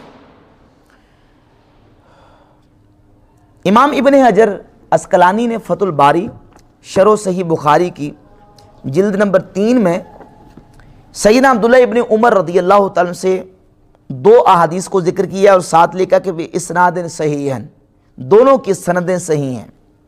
صلاۃ الضحیٰ نماز چاشت کے حوالے سے ذکر فرماتے ہیں کہ نماز چاشت کی حیثیت کیا ہے۔ حضرت عبداللہ بن عمر رضی اللہ عنہ کا موقف یہ تھا کہ نماز چاشت رسول اللہ صلی اللہ علیہ وسلم نے پڑھی نہیں ہے۔ سیداتنا عائشہ صدیقہ رضی اللہ تعالیٰ عنہ ام المومنین، ان کا بھی موقف یہ تھا کہ نبی کریم علیہ السلام نے نماز چاشت نہیں پڑھی، اور دیگر صحابہ سے بھی منقول نہیں ہے، صرف 1-2 صحابہ جن سے نماز چاشت کا ذکر منقول ہے۔ تو ان صحابہ کا موقف یہ تھا کہ نماز چاشت رسول اللہ صلی اللہ علیہ وسلم نے نہیں پڑھی۔ تو جو لوگ نماز چاشت پڑھتے تھے ان کے بارے میں جب عبداللہ بن عمر سے پوچھا جاتا کہ یہ جو پڑھتے ہیں ان کے بارے میں آپ کا کیا موقف ہے، تو امام ابن حجر عسقلانی فتح الباری کی جلد 3 صفحہ 67 پہ کتاب التہجد باب میں وہ ذکر کرتے ہیں کہ روا سعید بن منصور باسناد صحیح، محدث سعید ابن منصور نے سند صحیح کے ساتھ حضرت مجاہد سے، وہ عبداللہ بن عمر سے روایت کرتے ہیں۔ عبداللہ بن عمر فرماتے ہیں انہا محدثہ، یہ صلاۃ الضحیٰ نماز چاشت یہ محدث ہے، نہیں نکالی گئی ہے، لیکن من احسن ما احدثو، جو لوگوں نے نئی باتیں نکالی ہیں ان میں سے احسن اور بہتر کام ہے۔ یہ کیا ہے نیا، لیکن کیا ہے، بہتر کام ہے۔ اور اسی صفحے پہ لکھتے ہیں روا ابن ابی شیبہ باسناد صحیح، کہ امام ابن ابی شیبہ نے سند صحیح کے ساتھ روایت کیا ہے۔ حضرت عبداللہ بن عمر سے پوچھا گیا، راوی عارج کہتے ہیں سألت ابن عمر عن صلاۃ الضحیٰ، میں نے عبداللہ بن عمر سے نماز چاشت کے بارے میں پوچھا تو آپ نے فرمایا بدعۃ و نعم البدعۃ، ہے بدعت لیکن اچھی بدعت ہے بدعت لیکن اچھی بدعت۔ جب کل محدثۃ بدعہ ہے، ہر بدعت گمراہی ہے۔ حضرت عمر بھی کہتے ہیں نماز تراویح اچھی بدعت، عبداللہ بن عمر کہتے ہیں صلاۃ الضحیٰ اچھی بدعت، اور پھر آگے حدیث آتی ہے سیدہ عائشہ صدیقہ سے، حدیث کا نمبر ہے 1177 1177۔ حضرت عائشہ صدیقہ فرماتی ہیں کہ ما رأیت رسول اللہ صلی اللہ علیہ وسلم سبح صبحۃ الضحیٰ، میں نے حضور کو کبھی بھی نماز چاشت نہیں پڑھتے دیکھا، میں نے حضور کو نماز چاشت کبھی پڑھتے نہیں دیکھا۔ وإنی لأسبحھا، حضور کو پڑھتے میں نے نہیں دیکھا لیکن میں پڑھتی ہوں۔ تو جب حضور نے نہیں کیا تو وہ کیوں کرتی تھی؟ ان کا موقف بالکل واضح تھا کہ نبی کریم علیہ السلام نے ایک کام اگر نہیں کیا تو سرکار کے نہ کرنے سے وہ حرام اور ناجائز نہیں ہوتا۔ اگر حرام اور ناجائز ہوتا اور وہ بدعت مذمومہ ہوتا تو پھر نماز تراویح حضور نے پورا مہینہ نہیں پڑھی، وہ بدعت مذمومہ ہونی چاہیے تھی لیکن وہ بدعت مذمومہ نہیں ہے۔ صلاۃ الضحیٰ عبداللہ بن عمر کے نزدیک سرکار کی سنت سے ثابت نہیں ہے، ان کے موقعوں کے مطابق یہ بدعت بری ہونی چاہیے تھی، لیکن وہ کہتے ہیں نعمت البدعۃ، یہ کیا ہے، اچھی بدعت ہے۔ سیدہ عائشہ فرماتی ہیں حضور نے نماز چاشت نہیں پڑھی لیکن انی لأسبحھا، میں اس کو پڑھتی ہوں۔ اور صدیق اکبر رضی اللہ عنہ کو جو حضرت عمر نے جواب دیا ہے صحیح بخاری میں کہ وہ کہتے ہیں کیف تفعل شیئا لم یفعل رسول اللہ صلی اللہ علیہ وسلم، جو کام رسول اللہ نے نہیں کیا تم کیسے کرو گے؟ فرمایا کہ ھذا واللہ خیر، ھذا واللہ خیر، کہ یہ کام کیا ہے، اچھا ہے۔ حضور نے نہیں کیا لیکن کام کیا ہے، اچھا ہے۔ کیوں اچھا ہے؟ کہ اگر حضور نے کیا نہیں ہے تو نبی کریم علیہ السلام کی طرف سے ممانعت بھی منع بھی نہیں ہے، اس کو روکا بھی نہیں گیا، اور وہ کسی سنت کے خلاف بھی نہیں ہے، اور دین کا کوئی مسئلہ اسے تبدیل نہیں ہوتا بلکہ اس سے دین کا فائدہ ہے، دین کی بہتری ہے، دین کا اس سے فائدہ ہوگا۔ ھذا واللہ خیر، لہذا یہ شبہ صحابہ کے دور میں پیش ہو کر رد ہو چکا، جو کہتے ہیں کہ جو کام نبی کریم علیہ السلام نے نہیں کیا وہ جو ہے وہ حرام ہے، وہ بدعت ہے، یہ صحابہ کے دور میں پیش ہو کے مسئلہ رد ہو چکا کہ یہ مسئلہ ہی نہیں ہے کہ حضور نے نہیں کیا تو وہ مردود ہے۔ وہ کہتے ہیں نہیں کیا تو ہے تو اچھا ہے نا، جو اچھا ہے وہ کیا ہے؟ اچھا ہے، چاہے وہ نیا ہو چاہے وہ کیا ہو، پرانا ہو۔ ایک اور ساتھ حدیث ملا لیں، صحیح بخاری کی حدیث نمبر 915۔ اب یہ میں نے جو موقع پیش کیا تھا نا کہ احادیث کو جمع کریں، جمع کر کے تطبیق دے کے بدعت کا مسئلہ واضح ہوگا۔ یہ نہیں ہے کہ ایک حدیث اِنَّ کُلَّ مُحْدَثَةٍ بِدْعَۃٌ یہ حدیث رٹ لی اور باقی کو چھوڑ دیا۔ ہر بدعت گمراہی ہے، یہ ٹھیک ہے اپنی جگہ پہ۔ اگر تخصیص نہیں کرتے کہ بدعت سے مراد بدعت مذمومہ ہے تو پھر حضرت عمر کا نماز تراویح پڑھنا یہ بدعت مذمومہ ٹھہرے گا، کیونکہ ہر بدعت جو ہے، سمجھ آ رہی بات کی، ہر بدعت جو ہے، جبکہ سنی، دیوبندی، غیر مقلد وہابی سب نماز تراویح پورا مہینہ پڑھتے ہیں، تو اللہ کے نبی علیہ السلام نے تو نہیں پڑھی نا۔ اور پھر نبی کریم علیہ السلام کا جو حکم ہے کہ من احدث فی امرنا، یہ من کلمہ عموم کا ہے، عربی زبان میں عموم کے لیے آتا ہے، اس میں کوئی شخص خاص نہیں ہے، سب کے لیے ہے کہ جو بھی ہمارے دین میں کوئی ایسا کام نکالے گا جو اس میں سے نہیں ہے وہ مردود ہے۔ تو یہ نہیں ہے کہ صحابہ اگر نکالیں تو وہ قبول ہے، یہ تو حکم سب کے لیے ہے، بلکہ اس حدیث کا اولین مخاطب حضور کے صحابہ ہیں۔ سرکار نے سب سے پہلے حکم صحابہ کو دیا ہے کہ صحابہ کو بھی یہ حکم ہے کہ تم نے بدعتیں ایجاد نہیں کرنی۔ تو اگر صحابہ کو بدعت ایجاد کریں گے تو کیا وہ مقبول ہو جائے گی؟ یہ آخر میں کہتے نہیں یہ صحابی اگر کام کرتا ہے تو وہ جائز ہے۔ بھائی اس کا مطلب یہ نکلا کہ صحابہ کو بدعتیں ایجاد کرنے کی اجازت ہے؟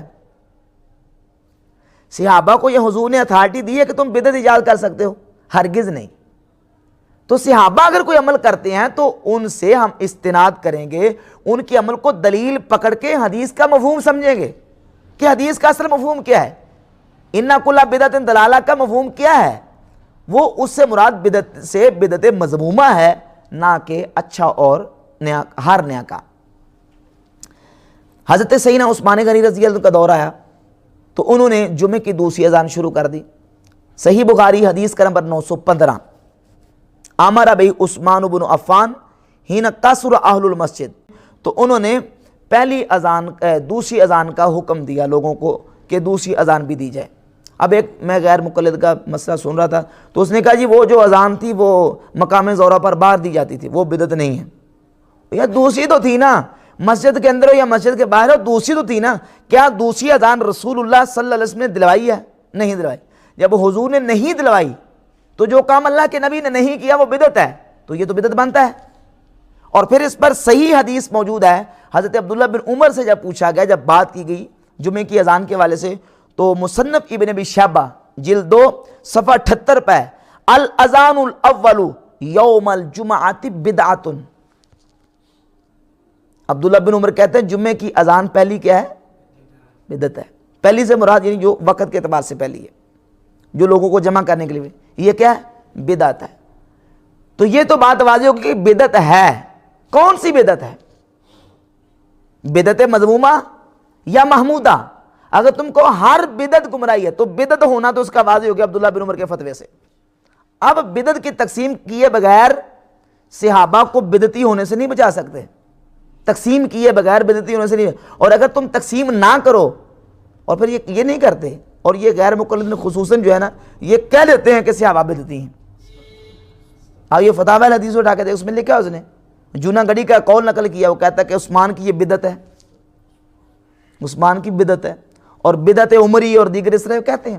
فتاوی سلفیہ اٹھا کے دیکھیں مولوی اسماعیل سلفی کا، اس نے لکھا ہے کہ جو داڑھی شریف کو مٹھی میں پکڑ کے زائد کٹوانے والا عمل عبداللہ بن عمر کا عمل، یہ سنت رسول کی صریح خلاف ہے۔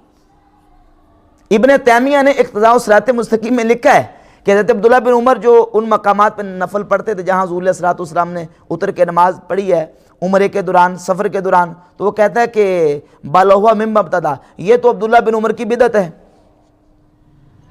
تو وہ کیا گزرتے ہیں؟ تو ایسے محب ہوں تو پھر دشمنوں کی ضرورت ہے نہیں۔ پھر عبداللہ بن سبا یہودی کا کام تو سارا ہو رہا ہے جو اس نے کیا تھا صحابہ کے خلاف۔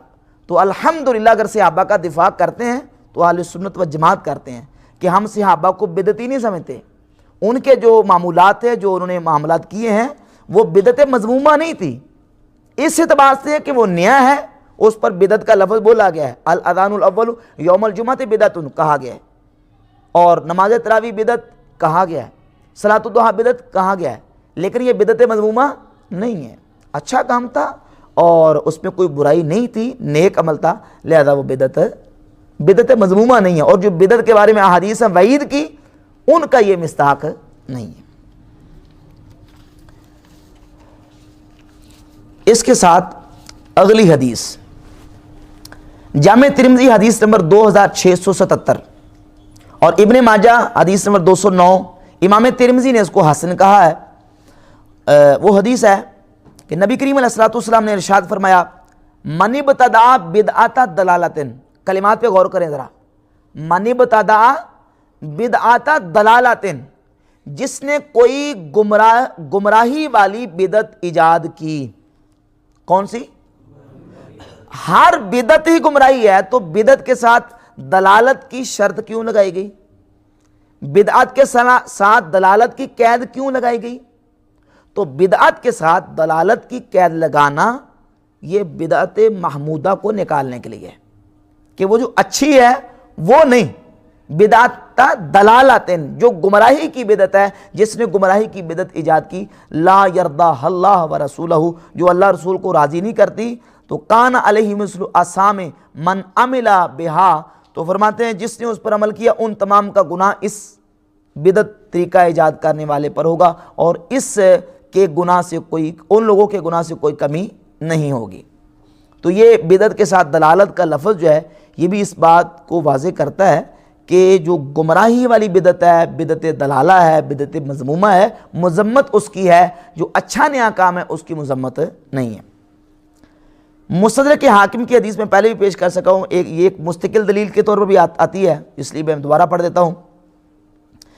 سیدنا عبداللہ ابن مسعود رضی اللہ تعالیٰ فرماتے ہیں، مستدرک حاکم جلد 3 صفحہ 284، حدیث کا نمبر 4465، امام حاکم نے بھی اس کو صحیح کہا ہے اور حافظ ذہبی نے بھی اس کو صحیح کہا ہے۔ مسند ابی الطیالسی کی حدیث نمبر 283 ہے، اس میں بھی یہ روایت موجود ہے۔ حضرت عبداللہ ابن مسعود فرماتے ہیں، ما رآہ المؤمنون حسنا فہو عند اللہ حسن، جس کو مومن اچھا تصور کرتے ہیں، جو مومنین کے ہاں اچھا ہے، فہو عند اللہ حسن، وہ اللہ کی بارگاہ میں بھی کیا ہے؟ اچھا ہے۔ تو اب یہ حدیث بھی اس بات کو واضح کرتی ہے کہ جس کو اہل ایمان اچھا کہیں، علماء، فقہاء اور اسلاف، ماہرین کتاب و سنت جس کو اچھا کہہ دیں، وہ کیا ہے؟ اچھا ہے۔ کم از کم اس سے استحباب ثابت ہوتا ہے کسی کام کا، کہ وہ کام کیا ہے؟ مستحب ہے۔ ہم اس کو فرض و واجب نہیں سمجھتے، لیکن کم از کم اس کا استحباب ثابت ہوتا ہے۔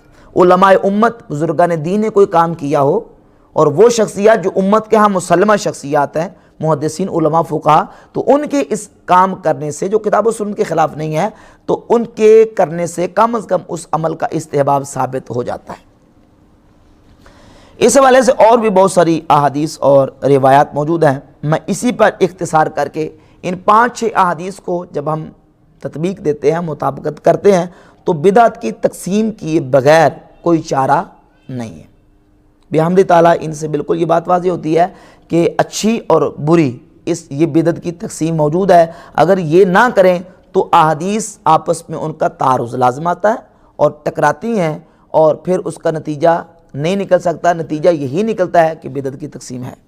اس سلسلے میں ایک جو مخالفین بہت بڑی اپنے طور پہ دلیل پیش کرتے ہیں، وہ کہتے ہیں جی آپ نے صحابہ کے دور کی مثالیں دی ہیں کہ حضرت عمر نے نماز تراویح پورا مہینہ ایجاد کی، حضرت عثمان غنی نے جمعہ کی پہلی اذان ایجاد کی، اور حضرت عبداللہ بن عمر نے صلاۃ الضحیٰ کو بدعت حسنہ کہا، اور اس کے ساتھ دیگر اور بھی چیزیں ملا لیں، جس طرح کہ مسجدوں کے مینار، عملاً مسجد کا مینار بنانا، یہ نبی کریم علیہ الصلوۃ والسلام اور حضور علیہ الصلوۃ والسلام کے صحابہ سے ثابت نہیں ہے، حضور کے صحابہ سے ثابت نہیں ہے، بلکہ الدر الثمینہ میں امام ابن نجار نے ذکر کیا کہ سب سے پہلے مسجد نبوی شریف کے مینار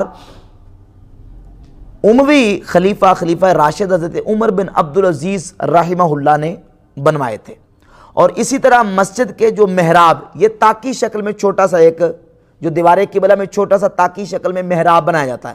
ایک ہے محراب کا معنی ہوتا ہے جو دیوار قبلہ، جو قبلے والی دیوار ہے نا جدھر منہ کر کے نماز پڑھتے ہیں، اس کو بھی محراب کہتے ہیں. جو صدر ہے، اول حصہ ہے نماز پڑھنے کا، اس کو بھی محراب کہتے ہیں. اور ایک ہے یہ تاکی شکل میں چھوٹا سا، یہ جو مسجدوں کے ساتھ ایک محراب بنا ہوتا ہے. یہ جو محراب ہے یہ سب سے پہلے حضرت عمر بن عبدالعزیز نے بنوائے ہیں. امام ابن حجر اسقلانی نے بھی لکھا ہے، امام بدر الدین عینی نے عمدۃ القاری میں لکھا ہے، اور الارشاد الساری میں امام احمد قسطلانی نے بھی یہ بات ذکر کی ہے کہ سب سے پہلے یہ تاکی محراب جو ہے یہ حضرت عمر بن عبدالعزیز نے بنوائے ہیں. تو یہ سارے کام نبی کریم علیہ الصلوۃ والسلام نے نہیں کیے بلکہ صحابہ اور تابعین کے دور میں ہوئے. تو وہ کہتے ہیں یہ بدعت نہیں ہے جی. اچھا کیوں نہیں ہے؟ وہ کہتے ہیں حدیث میں آ گیا کہ نبی کریم علیہ السلام نے فرمایا خیر القرون قرنی ثم الذین یلونہم ثم الذین یلونہم، سب سے بہتر میرا زمانہ، پھر جو میرے ساتھ ملے ہیں، پھر جو ان کے ساتھ ملے ہیں. تو اس سے ثابت ہوا کہ وہ چونکہ بہتر زمانہ تھا اور بہتر زمانے میں جو کام ہوئے ہیں وہ برے نہیں ہیں. حالانکہ اس حدیث کا یہ مطلب بالکل غلط ہے. اس کا مطلب یہ نکلا کہ خیر قرون، پہلے تو یہ خیر قرون ہے کون کون سے، اس کی تعیین کیا ہے؟ شاہ ولی اللہ محدث دہلوی سے پوچھ لیں، وہ ازالۃ الخفا میں کہتے ہیں کہ یہ جو قرون ثلاثہ ہے نا، یہ کون کون سے؟ پہلا قرن نبی کریم علیہ السلام کی ہجرت سے لے کر حضور کے وفات تک ہے، یہ پہلا قرن ہے. دوسرا قرن صدیق اکبر و حضرت فاروق اعظم کا دور خلافت ہے، یہ دوسرا قرن ہے. اور تیسرا قرن حضرت عثمان غنی کا 12 سالہ دور خلافت ہے. یہ 3 قرن مکمل ہو گئے. تو مطلب یہ نکلا کہ حضرت علی اور دیگر صحابہ کے دور میں جو کام ہوئے سارے کے سارے نعوذ باللہ برے ہیں. تو پہلے قرن کو تو متعین کریں نا. اور اگر آپ یہ کہتے ہیں کہ قرن سے قرون ثلاثہ سے مراد صحابہ اور تابعین کا دور ہے، تو اس کا یہ مطلب لینا کہ صحابہ اور تابعین کے دور میں جو کچھ ہوا وہ سارا صحیح ہے، تو یہ تو بالکل جو نا وہ سری جو نا وہ بالبداہت باطل ہے یہ بات کہ صحابہ اور تابعین کے دور میں جو کچھ ہوا ہے وہ سارا کا سارا صحیح ہے. بہت سارے باتیں میں حوالے پیش کر چکا ہوں، بہت ساری جو اعتقادی خرابیاں اور فتنے ہیں وہ حضور کے صحابہ کے دور میں پیدا ہوئے، صحابہ نے اس کا رد کیا ہے. سمجھ آ رہی نا بات؟ تو یہ کہنا کہ صحابہ و تابعین کے دور میں جو کچھ ہوا سارے کا سارا خیر ہے اور ان کے بعد جو کچھ ہوا سارے کا سارا شر ہے، یہ بالکل ہی غلط ہے. یہ جو کہا گیا نا خیر القرون کا، قرون ثلاثہ کو خیر، وہ اس اعتبار سے ہے کہ بعد والوں کے اعتبار سے یہ تینوں زمانے بہتر ہیں. سمجھ آ رہی ہے؟ بعد والوں کے اعتبار سے تینوں زمانے بہتر ہیں. اس کی میں ایک مثال دے کے سمجھاؤں گا. صحیح مسلم میں حدیث نمبر 985 ہے. نبی کریم علیہ الصلوۃ والسلام نے ارشاد فرمایا خیر الصفوف رجال اولھا، مردوں کی صفوں میں سے بہترین صف، خیر صف وہ پہلی صف ہے. وشرھا آخرھا، شرھا آخرھا. اب میں شر کا ترجمہ شاری کر دیتا ہوں، اور ان میں سے جو شر والی صف ہے وہ آخری صف ہے. اس کا اگر ظاہری مفہوم نکالیں تو یہ نکلے گا کہ نعوذ باللہ جو آخری صف ہے وہ شر والی ہے، اس میں کوئی خیر نہیں ہے بظاہر. تو حالانکہ یہ مفہوم نہیں ہے. مفہوم یہ ہے کہ پچھلی صفوں کی بنسبت اول صف میں خیر زیادہ ہے اور آخری صف میں خیر کم ہے، نہ یہ کہ آخری صف جو ہے وہ ساری کی ساری شر ہے. یہ وہ مفہوم مراد نہیں ہے. تو یہ جو کہا گیا خیر القرون قرنی ثم الذین یلونہم ثم الذین یلونہم، اس کا مفہوم یہ ہے کہ یہ 3 زمانے پچھلے آنے والے زمانوں سے کیا ہیں؟ خیر کے اعتبار سے بہتر ہیں، زیادہ خیر ہے. باقی حضور کی تو ساری امت خیر ہے. کنتم خیر امت اخرجت للناس، تم بہترین امت، ساری کی ساری امت خیر ہے. ہاں یہ ہے کہ بعد میں آنے والی امت سے امت کا جو پہلا حصہ ہے اس میں خیر کیا ہے؟ زیادہ ہے. باقیوں کی بنسبت اس میں خیر کیا ہے؟ زیادہ ہے. اور اگر یہاں بھی تسلی نہیں ہوتی تو جامع ترمذی کی وہ صحیح سند کے ساتھ حدیث ہے، حدیث نمبر 2869، وہ اس مسئلے کو بالکل واضح کر دی کہ سرکار دو عالم علیہ الصلوۃ والسلام نے ارشاد فرمایا مثل امتی مثل المطر، میری امت کی مثال بارش کی طرح ہے. امت کی مثال بارش کی طرح. لا یدرا اولھا خیر ام آخرہ، نہیں معلوم کہ اس کا پہلا بہتر ہے، اس کا پہلا خیر ہے یا اس کا آخر خیر ہے، اس کا پہلا خیر ہے یا اس کا آخر خیر ہے۔ حدیث کا مطلب کیا ہے؟ حدیث کا مطلب یہ ہے، اب مثال بارش کے ساتھ جو تمثیل بیان کی گئی ہے، مطلب یہ ہے کہ جس طرح بارش کا ہر قطرہ نافع اور برکت والا ہوتا ہے، خیر ہی خیر ہوتا ہے، یہ ساری کی ساری امت خیر ہے، اس کا پہلا بھی خیر ہے اور اس کا بعد والا بھی خیر، آخر تک یہ ساری امت خیر ہے۔ اور قرآن کی آیت موجود ہے، کنتم خیر امت، تم خیر امت ہو۔ تو اب وہ جو خیر القرون کرنی ہے، اس کا مفہوم یہ ہے کہ خیر کے اعتبار سے باقیوں کی بنسبت یہ زمانے کیا ہیں؟ خیر ہے۔ یہ ہرگز مراد نہیں ہے کہ جو اس زمانے میں ہوا وہ سارے کا سارا خیر ہے اور جو بعد میں ہوگا وہ سارے کا سارا شر ہے، ٹھیک ہے نا؟ تو صحابہ کے دور میں اس خیر قرون میں بھی برے کام ہوئے ہیں اور صحابہ نے خود برے کاموں پر نکیر کی ہے، ان کا رد کیا ہے۔ اس کی چند مثالیں، مثال کے طور پر مصنف عبدالرزاق پہلی جلد صفحہ 475 پہ سیدنا عبداللہ ابن عمر رضی اللہ تعالیٰ کے حوالے سے ہے کہ ان کے سامنے کسی شخص نے مسجد میں تصویب کہی تو آپ نے فرمایا، بنا من عند حاذ المبتدع، ہمیں اس مبتدع سے دور لے چلو، یہ بدعتی ہے جو مسجد میں بدعتی طریقہ بدعتی کام کر رہا ہے۔ اب کسی شخص نے کیا نا تو عبداللہ بن عمر نے اس کا رد کیا، اس کی بدعت کو واضح کیا، اور اس کے ساتھ حضرت عبداللہ بن مغفر رضی اللہ عنہ ان کے بیٹے نے نماز میں جہرن اونچی آواز میں تسمیہ پڑھی، بسم اللہ الرحمن الرحیم اونچی آواز میں پڑھی، تو حضرت عبداللہ بن مغفل نے فرمایا، جامع ترمذی حدیث نمبر 244، اے بنیہ محدث ایاک والحدث، اے بیٹے بچ، یہ بدعت ہے، بدعت سے بچ کے رہے۔ صحابہ کے دور میں، یہ صحابہ کے دور کے بعد نہیں ہے، صحابہ کے دور میں تو بدعت ہے، چاہے وہ نیا کام ہے، چاہے وہ پرانا ہے، چاہے صحابہ کے دور میں اور چاہے وہ صحابہ کے دور کے بعد میں ہے، وہ اگر برا ہے تو بدعت مذمومہ ہے۔ تو بحمد تعالیٰ اس سے بالکل واضح ہو گیا کہ یہ جو ایک اشکال پیش کیا جاتا ہے، یہ شبہ پیش کیا جاتا ہے کہ خیر القرون میں جو کچھ ہوا وہ سارے کا سارا صحیح ہے، یہ بات درست نہیں ہے۔ خیر القرون میں جو اچھا ہے وہ اچھا ہے، اور جو بری باتیں ہیں، خوارج اور اس طرح روافظ اور دیگر معتزلہ، دیگر جو مرجیہ فرقے وغیرہ نکلے ہیں وہ برے ہیں، اور جنہوں نے کوئی بدعتی یا برا طریقہ ایجاد کیا اس کی مذمت بیان کی گئی ہے، اور وہ برا ہے چاہے وہ صحابہ کرام کے دور میں ہی کیوں نہ نکلا ہو۔ امام غزالی رحمۃ اللہ علیہ نے احیاء العلوم کی جلد نمبر 2 صفحہ نمبر 407 پہ یہ بڑا زبردست عبارت لکھی ہے، فرماتے ہیں کہ وقول القائل، قائل کا قول، جو لوگ یہ کہتے ہیں ان ذالک بدعۃ لم یکن فی الصحابہ، کہتے ہیں یہ کام بدعت ہے کیونکہ یہ صحابہ نے نہیں کیا۔ امام غزالی فرماتے ہیں فلیس کل ما یحکم باباحتہ منقولا عن الصحابہ رضی اللہ تعالیٰ عنہم، کہ جس کام کو ہم مباح کہتے ہیں، ہم اس کو جائز قرار دیتے ہیں، ان کا صحابہ سے منقول ہونا ضروری نہیں ہے کہ وہ صحابہ سے منقول ہو تو تب جائز ہے، اور صحابہ نے وہ کام نہ کیا تو وہ ناجائز ہو جائے گا۔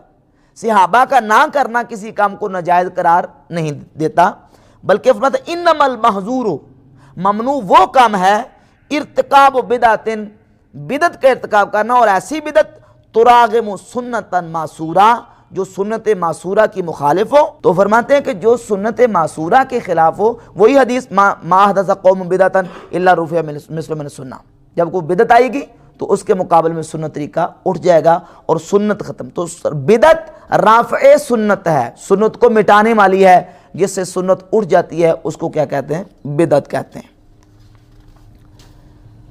اچھا جی، اس کے ساتھ ایک اور شبہ جو پیش کیا جاتا ہے وہ بھی عامۃ الورود، اور آج کل سوشل میڈیا پہ جو نا وہ اس کو بڑا ہائی لائٹ کیا جاتا ہے اس شبے کو، کہ جامع ترمذی میں حدیث ہے سیدنا عبداللہ ابن عمر رضی اللہ تعالیٰ عنہ کے سامنے کسی شخص نے چھینکا تو چھینکنے والے نے کہا الحمدللہ والسلام علی رسول اللہ، تو حضرت عبداللہ بن عمر رضی اللہ تعالیٰ عنہ نے فرمایا کہ میں بھی یہی کہتا ہوں، لیکن اللہ کے رسول صلی اللہ علیہ وآلہ وسلم نے ہمیں ایسا نہیں سکھایا، اللہ کے رسول نے ہمیں ایسا نہیں سکھایا۔ وہ کہتے ہیں یہ دیکھ لیں، ایک نبی کریم علیہ السلام پہ درود بھیجنا اچھا کام ہے، تم کہتے ہو اچھا کام ہو تو وہ نہ بھی کیا ہو تو جائز ہے۔ تو دیکھیں عبداللہ بن عمر کے سامنے اچھا کام ہی کسی شخص نے کیا تھا نا، تو لیکن اس کے باوجود بھی عبداللہ بن عمر رضی اللہ تعالیٰ نے فرمایا کہ یہ اللہ کے رسول علیہ السلام نے ہمیں نہیں سکھایا، اس لیے تم نہ کہو۔ تو ثابت ہوا کہ اچھا کام بھی ہو تو جو اللہ کے نبی نے نہیں کیا وہ حرام ہے، وہ بدعت ہے، وہ ناجائز ہے۔ اس کا جواب میں دو طریقے سے عرض کروں گا۔ ایک تو اس حدیث کا جواب امام بہقی نے اپنی کتاب شعب الایمان میں دیا ہے۔ شعب الایمان کی حدیث نمبر 9327 ہے، جلد نمبر 7 صفحہ نمبر 24 ہے۔ 24 اور 25 پر امام ترمذی رحمہ اللہ نے تقریباً امام بہقی نے اس کو 3 سندوں کے ساتھ بیان کیا ہے۔ کتنی سندوں سے؟ 3 یا 4 سندوں کے ساتھ۔ ایک سند ہے جس میں ابن زیاد راوی، زیاد بن ربی، نام کیا؟ زیاد بن ربی راوی ہے۔ یہ جو روایت ہے نا جس میں یہ فرمایا گیا کہ ہمیں اللہ کے نبی علیہ الصلوۃ والسلام نے ایسا نہیں سکھایا، اس میں زیاد بن ربی راوی ہے۔ اور اس سے جو اگلی اسناد ہیں اس میں حضرت عبداللہ بن عمر رضی اللہ تعالیٰ اسی شخص کو کہتے ہیں جس نے چھینکتے وقت الحمدللہ تو کہا لیکن نبی کریم علیہ السلام پہ درود و سلام نہیں بھیجا۔ تو آپ نے اس کو ترغیب دیتے ہوئے کہا کہ قد بخلتا، تو نے بخل کیا ہے، اللہ کی حمد تو کی ہے، فحلہ ہے سو حمد اللہ صلیت علی نبی صلی اللہ علیہ وسلم، اور نبی کریم علیہ السلام پہ درود کیوں نہیں بھیجا؟ درود بھیجو، حمد کے ساتھ کیا کرو؟ درود بھیجو، حمد بھی درود بھی بھیجو، تم نے بخل کیا ہے۔ لو تممتا والسلام علی رسول اللہ صلی اللہ علیہ وسلم، کاش کہ تو الحمدللہ کے ساتھ والسلام علی رسول اللہ بھی کہہ دیتا۔ اب یہ 2 سندیں امام بہقی ساتھ لے کے آئے ہیں۔ پہلی سند میں زیاد بن ربی راوی ہے جو کہ ترمذی کی سند بھی ہے اور شعب الایمان کی سند بھی ہے، اس میں زیاد بن ربی ہے، اور دوسری 2 جو سندیں ہیں اس میں زیاد بن ربی نہیں ہے۔ اب امام بہقی کا تبصرہ سنیں۔ امام بہقی شعب الایمان کی جلد 7 صفحہ 25 پر لکھتے ہیں، فرماتے ہیں الاسنادان الاولان اصح من روایت زیاد بن ربی، پہلی 2 سندیں جس میں حضرت عبداللہ بن عمر ترغیب دیتے ہیں کہ بھئی حمد کے ساتھ حضور پہ درود بھی بھیجو، کہتے ہیں وہ پہلی 2 سندیں زیاد بن ربی کی سند سے زیادہ صحیح ہیں۔ پہلی 2 سندیں زیاد ابن ربی کی سند سے زیادہ صحیح ہیں۔ وفیہما دلالۃ علی خطأ روایہ، راوی زیاد بن ربی کی خطا پر دلیل ہے۔ وقد قال البخاری فیہ نظر، امام بخاری نے اس کے بارے میں کہا کہ اس میں نظر ہے، یعنی یہ راوی مختلف ہی ہے، اس کی روایت میں کیا ہے؟ اختلاف ہے۔ تو اب 2 روایتیں ہیں، ایک میں یہ ہے کہ جب اس نے حمد کی پڑھی تو ساتھ حضور پہ سلام پڑھا، عبداللہ بن عمر نے رد کیا۔ اور 2 سندیں صحیح سندیں جس میں یہ کہ اس نے صرف حمد پڑھی ہے تو آپ نے فرمایا کہ حمد کے ساتھ تو درود کیوں نہیں پڑھتا؟ درود بھی پڑھ، تم نے بخل کیا ہے، کاش کہ تو مکمل کر لیتا، درود بھی پڑھتا۔ ان 2 سندوں کے بارے میں امام بہقی کہتے ہیں کہ الاسنادان الاولان اصح ہو، وہ پہلی 2 سندیں کیا ہیں؟ زیادہ صحیح ہیں۔ اچھا، اس کے ساتھ عبداللہ بن عمر رضی اللہ تعالیٰ کا اپنا عمل دیکھیں۔ اب اس عمل سے یہ بھی بالکل بات واضح ہو جائے گی کہ وہ تو ان کلمات میں اضافے کے خود قائل ہیں۔ یہ صحیح مسلم ہے، صحیح مسلم کو اٹھائیں، حدیث نمبر ہے 2811 نمبر حدیث ہے، جہاں تلبیہ کا بیان آتا ہے۔ حضرت سیدنا عبداللہ ابن عمر رضی اللہ تعالیٰ عنہ تلبیہ بیان کرتے ہیں کہ نبی کریم علیہ الصلوۃ والسلام حج کے موقع پہ تلبیہ کون سا پڑھتے تھے؟ لبیک اللہم لبیک، لبیک لا شریک لک لبیک، ان الحمد والنعمت لک والملک لا شریک لک، بیان کیا کہ یہ نبی کریم علیہ السلام پڑھا کرتے تھے۔ اب 2811 نمبر حدیث اور 12 اور 13 ساری دیکھتے جائیں، اور حدیث نمبر 2814 میں حضرت عمر فاروق کا بھی ذکر ہے۔ فرماتے ہیں کانا عبداللہ ابن عمر یزید فیہا، عبداللہ بن عمر اس تلبیہ میں اپنی طرف سے لفظ زیادہ کرتے تھے، اپنی طرف سے لفظ کون سے لفظ؟ لبیک لبیک وسعدیک والخیر خیر بیدیک لبیک والرغباء الیک والعمل، یہ کلمات عبداللہ بن عمر اپنی طرف سے تلبیہ میں زیادہ کیا کرتے تھے، حضور نے نہیں سکھائے، سرکار نے تعلیم نہیں دی، اپنی طرف سے کلمات کا اضافہ کرتے تھے۔ تو وہ تو کلمات میں اضافے کے خود قائل ہیں، جو کلمات میں خود اضافے کا قائل ہو وہ کیسے جو مخاطب کو نکیر کر سکتا ہے کہ تم نے یہ کلمات اپنی طرف سے زیادہ کیوں کیے؟ ایک دلیل یہ، حضرت عمر کا بھی یہی عمل تھا۔ حدیث نمبر 2814 حضرت عبداللہ بن مسعود اور حضرت امام حسن مجتبی طبقات ابن سعد میں روایت موجود ہیں، وہ بھی تلبیہ کے کلمات میں اضافہ کرتے تھے۔ اور ساتھ ہی ہم تشہد پڑھتے ہیں، اور تشہد نماز میں وہ کلمات ہیں کہ عبداللہ ابن مسعود رضی اللہ عنہ فرماتے ہیں کہ حضور نے مجھے اس طرح سکھایا جس طرح قرآن کی آیت سکھاتے تھے، حضور نے اس طرح سکھایا۔ لیکن حضرت عبداللہ بن عمر جب پڑھتے تھے تشہد کے کلمات تو وہ ابو داؤد کی حدیث نمبر 971 ہے، فرماتے ہیں زدت فیہا، جب تشہد کا بیان آتا ہے اشہد ان لا الہ الا اللہ و اشہد ان محمد عبدہ و رسولہ، یہ کلمات ہیں جو حضور نے عبداللہ بن مسعود کو سکھائے قرآن کی آیت کی طرح۔ عبداللہ بن عمر کہتے ہیں زدت فیہا، میں نے از خود اس میں ایڈ کیے ہیں لفظ وحدہ لا شریک لہ، صحیح سند کے ساتھ ہے ابو داؤد میں، وحدہ لا شریک لہ، یہ لفظ زدت فیہا میں نے اضافہ کیا ہے، تلبیہ میں اضافہ، تشہد میں اضافہ۔ اور پھر آگے آ جائیں ابو داؤد کی حدیث نمبر 774، ایک شخص نے نبی کریم علیہ السلام کے سامنے چھینکا۔ اب حضور نے تعلیم کیا دیا ہے کہ جب چھینکا ہے تو پڑھو الحمدللہ یا الحمدللہ رب العالمین، الحمدللہ علی کل حال۔ اب اس شخص نے کیا کیا؟ اس نے پڑھا الحمدللہ حمدن کثیرن طیبن مبارکن فی، سرکار کے تعلیم دیے بغیر اپنی طرف سے اللہ کی حمد و ثنا کے کلمات کہے۔ تو اللہ کے نبی علیہ السلام نے جب کلمات سنے، پوچھا کہ یہ کلمات کس نے چھینکتے وقت کہے ہیں؟ تو اس شخص نے ڈرتے ڈرتے عرض کی کہ حضور میں نے کہے ہیں۔ تو نبی کریم علیہ السلام نے فرمایا تیرے یہ کلمات سیدھے اللہ کے عرش کے نیچے جا کے رکے ہیں، صحیح سند کے ساتھ حدیث ہے، حضور نے اس کی تعریف کی ہے۔ تو معلوم ہوا اچھے کلمات کا، ذکر اللہ کا، درود کا اضافہ صحابہ کے نزدیک حرام نہیں تھا، وہ تو اس کو جائز سمجھتے تھے، تلبیہ میں کلمات کا اضافہ کرتے تھے۔ وحدہ لا شریک لہ کے خود بارے کہتے ہیں زدت فیہا میں نے اضافہ کیا، اور اس صحابی نے پھر کیا۔ پھر بخاری میں حدیث موجود ہے کہ ایک شخص نے نبی کریم علیہ السلام کے پیچھے جب سرکار نے سمع اللہ لمن حمدہ کہا تو انہوں نے ربنا لک الحمد حمدن کثیرن طیبا مبارکن فی کے کلمات کہے۔ نبی کریم علیہ السلام نے فرمایا کہ تیرے ان کلمات کو تقسیم کرنے کے لیے 30 سے زیادہ فرشتے تیرے کلمات کو تقسیم کرنے کے لیے آسمانوں سے اترے۔ تو معلوم ہوا کہ عبداللہ بن عمر رضی اللہ عنہ کے حوالے سے وہ روایت جو پیش کی جاتی ہے وہ مرجوح ہے، اور وہ سند کے اعتبار سے کمزور ہے، اور اس کا مضمون صحیح حدیث کے مقابلے میں درست نہیں ہے، لہذا وہ قابل عمل نہیں ہے۔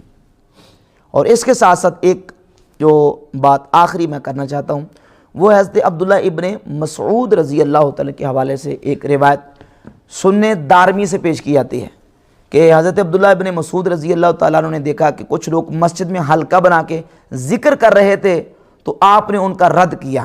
دیکھو اللہ کا ذکر کرنا یہ اچھا کام ہے، لیکن حضرت عبداللہ بن مسعود رضی اللہ تعالیٰ عنہ نے ان لوگوں کو منع کیا اور اس کا رد کیا۔ تو معلوم ہوا کہ اگر وہ سنت کے مطابق نہیں ہے اور حضور نے وہ کام نہیں کیا تو اگر وہ اچھا بھی ہو تو وہ کرنا جائز نہیں ہے، یہ روایت پیش کی جاتی ہے۔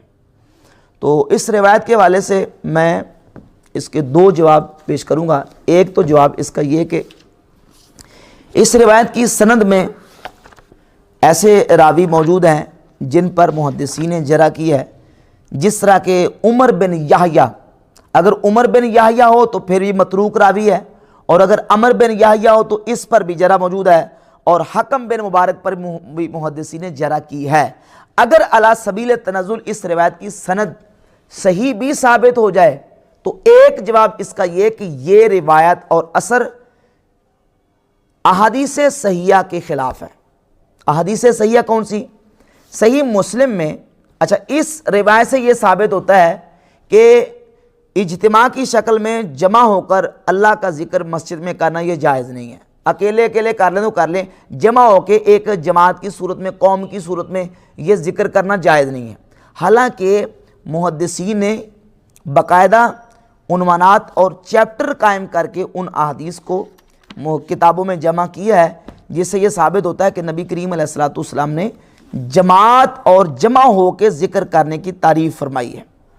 یہ صحیح مسلم کا امام نووی نے تبویب کی ہے، انہوں نے باب کا عنوان قائم کیا ہے، باب و فضل الاجتماع علی تلاوت القرآن و علی الذکر، ذکر اور تلاوت قرآن کے لیے اجتماع کرنے کی فضیلت، ذکر اور تلاوت قرآن کریم کے لیے اجتماع کرنے کی فضیلت۔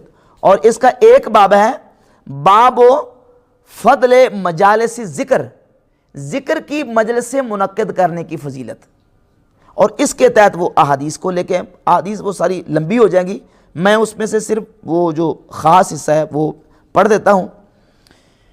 حدیث نمبر 6839 میں ارشاد فرمایا،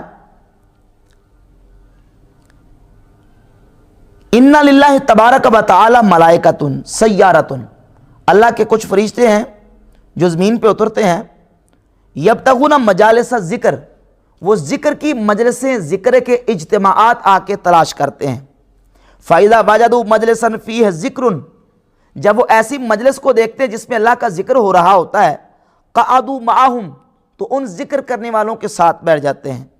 اور پھر پوری ساری آگے حدیث ہے، یہاں اجتماعی ذکر کا ثبوت حدیث سے ملتا ہے۔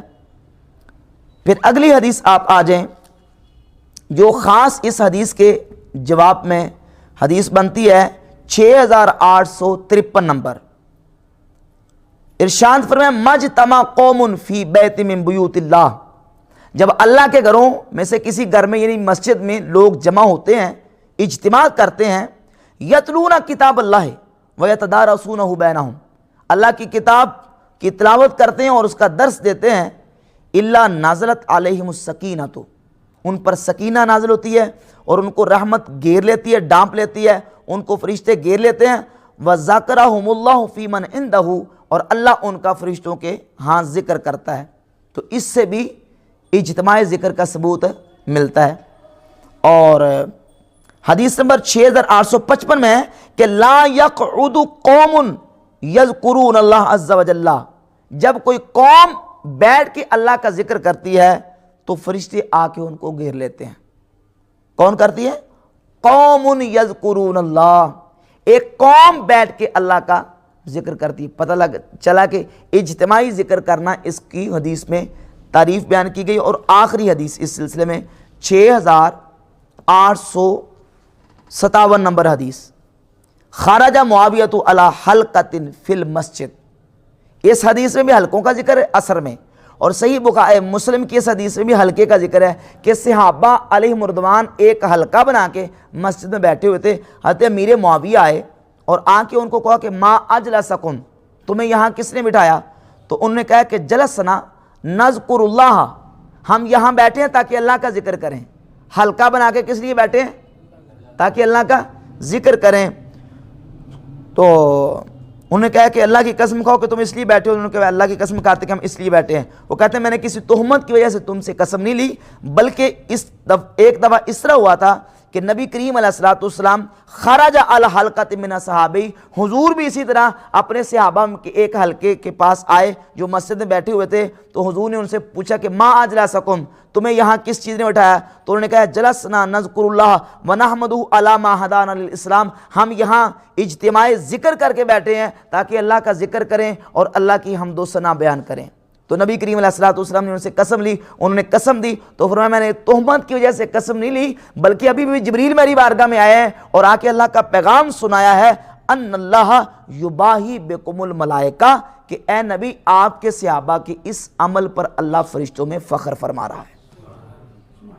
تو ان صحیح حدیثوں سے اور اس پر کثرت کے ساتھ قرآن و سنت سے عمومی دلائل پیش کیے جا سکتے ہیں کہ اجتماع کر کے اللہ کا ذکر کرنا اور اللہ کی مسجد میں بیٹھ کے اللہ کا ذکر کرنا یہ احادیث صحیحہ کی روشنی میں درست اور مستحب اور اچھا عمل ہے۔ اس پر اگر اس کے خلاف کوئی سند صحیح سے بھی اثر آئے گا تو وہ بھی قابل قبول نہیں ہے، چاہے جائے کہ ایسا اثر آئے جس کے راویوں پر جرح موجود ہے۔ اور پھر اگر اس پورے اثر کو آپ دیکھتے ہیں تو اس اثر میں حضرت عبداللہ ابن مسعود رضی اللہ تعالی عنہ نے جو رد کیا ہے، تردید کی ہے، وہ ذکر اللہ کی اور اجتماع کر کے اللہ کا ذکر کرنے کی تردید نہیں، بلکہ یہ تردید تھی ان خوارج کی جو خارجی اللہ کا ذکر اس انداز سے کر کے لوگوں کو باور کروانا چاہتے تھے، اور وہ ریاکاری کر کے لوگوں کو دکھانا چاہتے تھے کہ گویا کہ ہم بہت بڑے اللہ کے ذاکر ہیں۔ اس حدیث کا اگلا حصہ جو ہے وہ اس میں کلمات ہیں، وَقَمْ مِن مُرِيدٍ لِلْخَيْرِ لَن يُصِيبَهُ۔ عبداللہ ابن مسعود فرماتے ہیں کہ بہت سارے ایسے بلائی کرنے والے ہیں کہ وہ اس بلائی کو نہیں پہنچتے۔ ان رسول اللہ صلی اللہ علیہ وسلم حدثنا، اللہ کے رسول نے ہم سے حدیث بیان کی، ان قوما یقرؤون القرآن لا یجاوز تراقیہم، ایک قوم قرآن پڑھے گی، قرآن ان کے حلق سے نیچے نہیں جائے گا، وَأَيْمُ اللَّهِ مَا أَدْرِي لَعَلَّ أَكْثَرَهُم مِّنكُمْ، اور اللہ کی قسم معلوم ہوتا ہے کہ وہ ان کی اکثریت وہ تم ہو۔ ثم تولی عنہم، پھر عبداللہ بن مسعود پھر گئے۔ راوی عمر بن سلمہ کہتے ہیں رأینا عامۃ اولئک الحلق یطاعنون یوم النہروان مع الخوارج، ہم نے دیکھا کہ وہی حلقہ بنا کے ٹولیوں میں اللہ کا ذکر کرنے والے لوگ جن کے بارے میں عبداللہ بن مسعود نے جن کا رد کیا تھا، یہ وہی خارجی نکلے جو مولا علی کے مقابلے میں نہروان کے مقام پر آئے تھے۔ تو وہ خارجی تھے جن کا حضرت عبداللہ ابن مسعود نے رد کیا۔ تو یہ مختلف طریقوں سے اس اثر کا جواب جو وہ دیا جا سکتا ہے۔ احادیث صحیحہ کے مقابلے میں اللہ کا ذکر کرنے سے روکنے کے حوالے سے اس اثر کو حجت اور دلیل نہیں بنایا جا سکتا۔ تو بحمد تعالیٰ بدعت کے حوالے سے یہ جو دلائل تھے میں نے آپ کے سامنے وضاحت کے ساتھ پیش کر دی، اور ایک آخر میں ایک دو باتیں اور جو اٹھائی جاتی ہیں، کہتے ہیں آپ کہتے ہیں کہ کام اچھا ہو تو وہ کر لینا جائز ہے، تو پھر تم نماز میں ایک رکعت میں 2 سجدے کرتے ہو تو سجدہ تو اچھا نیک عمل ہے، تم 3 کر لیا کرو۔ تم 3 کیوں نہیں کرتے؟ اچھا ہی ہے نا، کرو نا، کیوں نہیں کرتے؟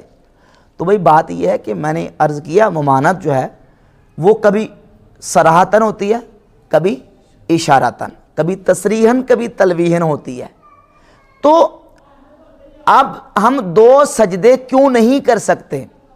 ایک تو یہ کہ ایک رکعت میں 2 سجدے کرنا رسول اللہ صلی اللہ علیہ وسلم کی سنت ہے، اور 2 یہ عدد خاص ہے، 2 عدد خاص ہے۔ خاص کا مطلب کیا؟ کہ 2 اس کو کہتے ہیں جو 1 کے اوپر ہوتا ہے، 3 سے نیچے ہوتا ہے، 1 کے اوپر اور 3 کے نیچے، وہ 2 عدد خاص ہے۔ اگر ہم 3 کریں گے تو وہ 2 نہیں رہے گا، اور اگر 1 کریں گے تو پھر بھی 2 نہیں رہے گا۔ حالانکہ ایک رکعت میں کتنے سجدے سنت ہیں؟ یہ سنت سے بڑا طریقہ ہے اسلام کا، کتنے؟ 2۔ اگر 3 ہوں گے تو وہ سنت نہیں رہیں گے، تو لہٰذا وہ سنت کی تبدیلی ہوگی۔ اور ما احدث قوم بدعۃ الا رفع مثل من السنہ، جب کوئی قوم بدعت طریقہ ایجاد کرتی تو اسے سنت اڑ جاتی ہے۔ جو سنت کو ختم کر دے وہ بدعت ہوتا ہے، وہ درست اور جائز طریقہ نہیں۔ پھر کہتے ہیں تم جنازے کے بعد دعا کرتے ہو تو تم جنازے کی اذان کیوں نہیں دلواتے؟ جنازے کی اذان بھی دلا دیا کرو، اذان دینا ثواب کا کام ہے، تو جنازے کی اذان بھی دلواؤ۔ تو بھئی جنازے کی اذان